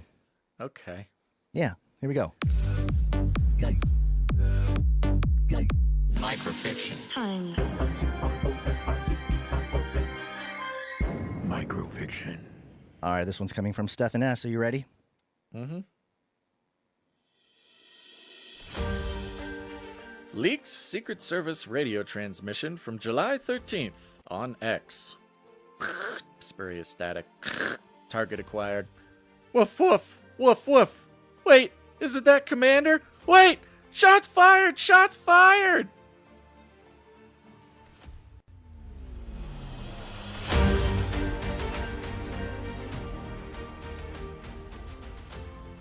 Commander, Yeah, we all knew Commander was in on it. Yep. And this is he linked to the video of the Secret Service agent on the rooftop there. I guess aiming at the guy.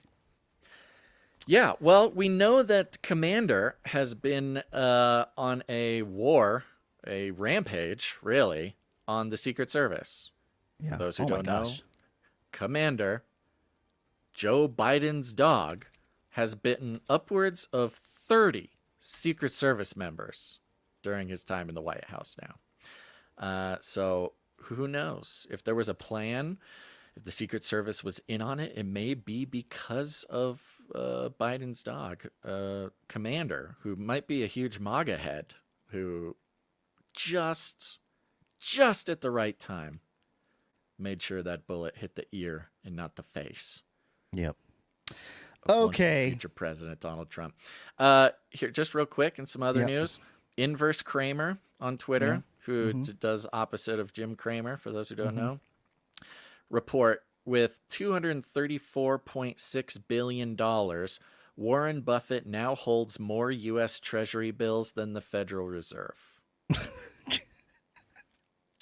So that's cool. If that doesn't signal the absolute collapse of our system, I mean, it's not him personally, it's his business, holds more Treasury bills, more money than the Federal Reserve. So that's cool. Good stuff. Good to know. Real quick here, I'm looking at the time. We're going to have a 3-hour show today, Basil. And we've been thanking producers for an hour. It's Isn't that hard, amazing? man. See, this is tough. Just so everybody knows, we had some data come in from some very helpful producers, and who are giving us the rundown, the data on the breakdown of the show, and we are trying to look for a way. We don't want to compromise on the community, on the producers, because it's the producers, it's the community, it's the participation in the value for value model that is the only reason we're alive. And yet we want to try to maximize the actual news analysis and the content of the show. And it may just be, I mean, so you can see in this format today, we're experimenting with putting all the value for value stuff at the end of the show, so those who want to participate in the culture can be here for it, and those who don't appreciate it can do whatever they want, but not miss out on any of the news or whatever. This is the problems that we're trying to figure out, folks. And while today was pretty heavy in producership, especially time-consuming producership like art, we don't know what to do. So if anybody has any ideas, let us know. We got to balance the thing that keeps us alive, the thing that has created the community, and the community is the thing that sustains us. It is only the community and the sort of culture around the community here that sustains this show. And yet we recognize we want to bring as much value and news analysis as possible, percentage wise. But sometimes like today, even if we put it all here at the end, it's very difficult to get these percentages back to normal. Anywho. Yeah. But on average, about 70% of the show is news analysis. But today it's going to be a little bit lower. Yeah, we were doing good too. We were at anyway. One more story before we call it a day for today. It's a Nephilim update. Nephilim update. Nephilim update. Nephilim update. And it'll be a quick one. Won't take very long. It's coming from marktechpost.com. And the headline, Nephilim V3 8B released, an innovative AI approach to merging models for enhanced roleplay and creativity. And I'm not going to read the article necessarily because it's kind of technical. But it says here, Llama 3 Nephilim V3 8B and Llama 3 Nephilim V3 8B-GGUF are two innovative models released on Hugging Face. You know about Hugging Face, Basil? Hugging Face. Yeah. It's like the alien? No. Hugging Face is like a GitHub for AI. They have a bunch of large language models, and you can go in there and start building your own AI and your own LLMs. That's sort of Got it. Yeah, so that's Hugging Face. Although these models were never explicitly trained for roleplay, they exhibit remarkable capability in this domain, highlighting the potential of quote-unquote found art approaches in AI development. So, and it gets very technical, and I don't even understand fully what's, all the technical details are. Basically, they took some large language models, they merged it with some other models, and they created this thing called Nephilim V3 8B. Oh, good. And it's, there's nothing weird going on with AI and the disembodied spirits of the Nephilim who all died in a flood that God judged the world with. And, they've been roaming around without bodies for centuries. And, we always knew the AI would become the vessel for disembodied spirits that have been looking for ways to inhabit this realm for thousands of years. So here we go. That's great. Yep. So if anybody wants to look into that, there you go. That's your Nephilim update. Look into it. Look into it, folks. Yep. All right. This is a decent show. Decent 3-hour show. All right. Yep. It's a little tough doing all the producers at the same time. It is. We'll have to figure it out. Because if it's gonna take an hour, I feel like it's better to split it up. Maybe we need to split it up even more. Maybe it's 3 20-minute little breaks. I don't know. Okay. Hey, Basil, check the little private chat there.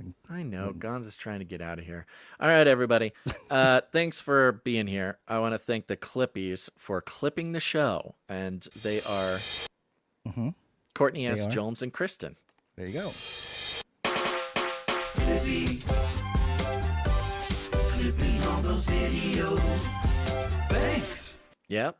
Thank you to the timestampers. Timestamps. Timestamp. It's hard work. Timestamp. It was Jade Bouncerson doing the last episode. Thank you very much, Jade Bouncerson, for timestamping the show. It means a lot. Thanks to Jam for the links. Thank you to Joe for the feedback. Thank you to Clank for clanking. Just got Clank's email during the show here. Thank you. And other than that, just share the show, folks. It's very important that you share the show. If nothing else, share the show, post it on your social media, put it in a box, send it to your friends. You can share it however you want. Some people choose to share it in a unique way that is not like anything anybody has ever heard before. That could be you. It's a good way to express yourself and the unique values that the God has given you. So next time you want to share the show, just install facial recognition into your country's government and tell everybody that this is for their own good and it's going to protect them from violence and it's going to punish criminals, because when somebody commits a crime, it's going to send their facial recognition information to the database, and then they will be forced to listen to Canary Cry News Talk. If we made every criminal in the world listen to Canary Cry News Talk, the world would be a much better place as they awaken to the fact that the mainstream media does not have their best interest in mind, and they get a more heavenly perspective on the narrative control and the magicianry going on around them. That could change the world, folks. You don't have to do it that way. You can do it whatever way you want. But if you could, we call it rattling cages, and all you got to do is walk right up to him, grab him by the cage, and then you shake it. The end of the world occurred pretty much as we had predicted. I want to shake things up, stir up some controversy, rattle a few cages. Hey, stop that! You'll never silence me. I'm the last angry man, a crusader for the little guy. Leave the bird alone. Never. Rattle a few cages. Rattle a few cages. The human race will have every opportunity to improve. And if they don't? Ask Noah. That's right, just ask Noah. All right, Gons, no last words for you. We're out of here. Okay. Okay. Happy 33rd President drops atomic bomb day tomorrow. Oh, that's pretty impressive. Yeah, they dropped it on my peoples. Canary Cry calendar comes out in fourth quarter, everybody. Go to canarycrysupply.com. Sign up there. It's the only way to get it. Yep. Thanks for listening to this episode of Canary Cry News Talk. Make sure to tune in next time. But until then, think outside the cage!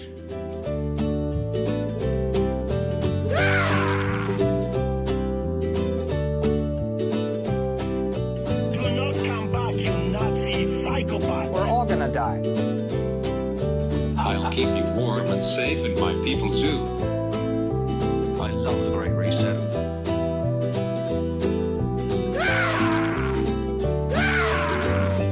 Give me a break. This is not about freedom or personal choice.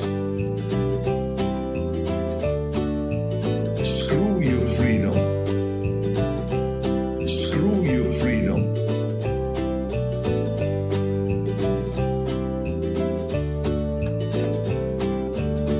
I've ordered more pills than anyone in the world. Armageddon's on the way. This is the United States of America, for God's sake. Remember, reality is an illusion. The universe is a hologram. Buy gold. Buy! Those carbon taxes already cover about 25% of global emissions, right? We should actually look at scaling this, right, to cover all 100% of carbon emissions. And beyond carbon, let's think about other aspects of nature that are easier to quantify. Probably will not be able to quantify everything on day one, but what about water? Right, that's also quite possible for us to start integrating systematically into carbon trading, carbon pricing mechanisms. Trading.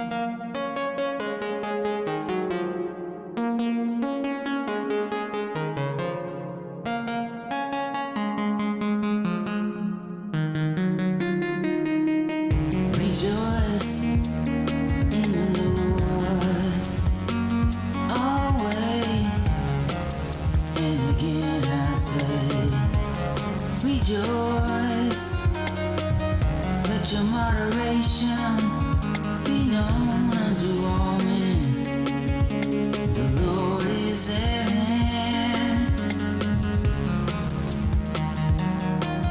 Be careful for nothing, but in everything by prayer and supplication with thanksgiving.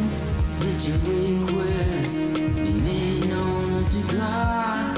In the peace of God, which passes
value for value. We take no money from corporations, commies, or cartels. Canary cry, support.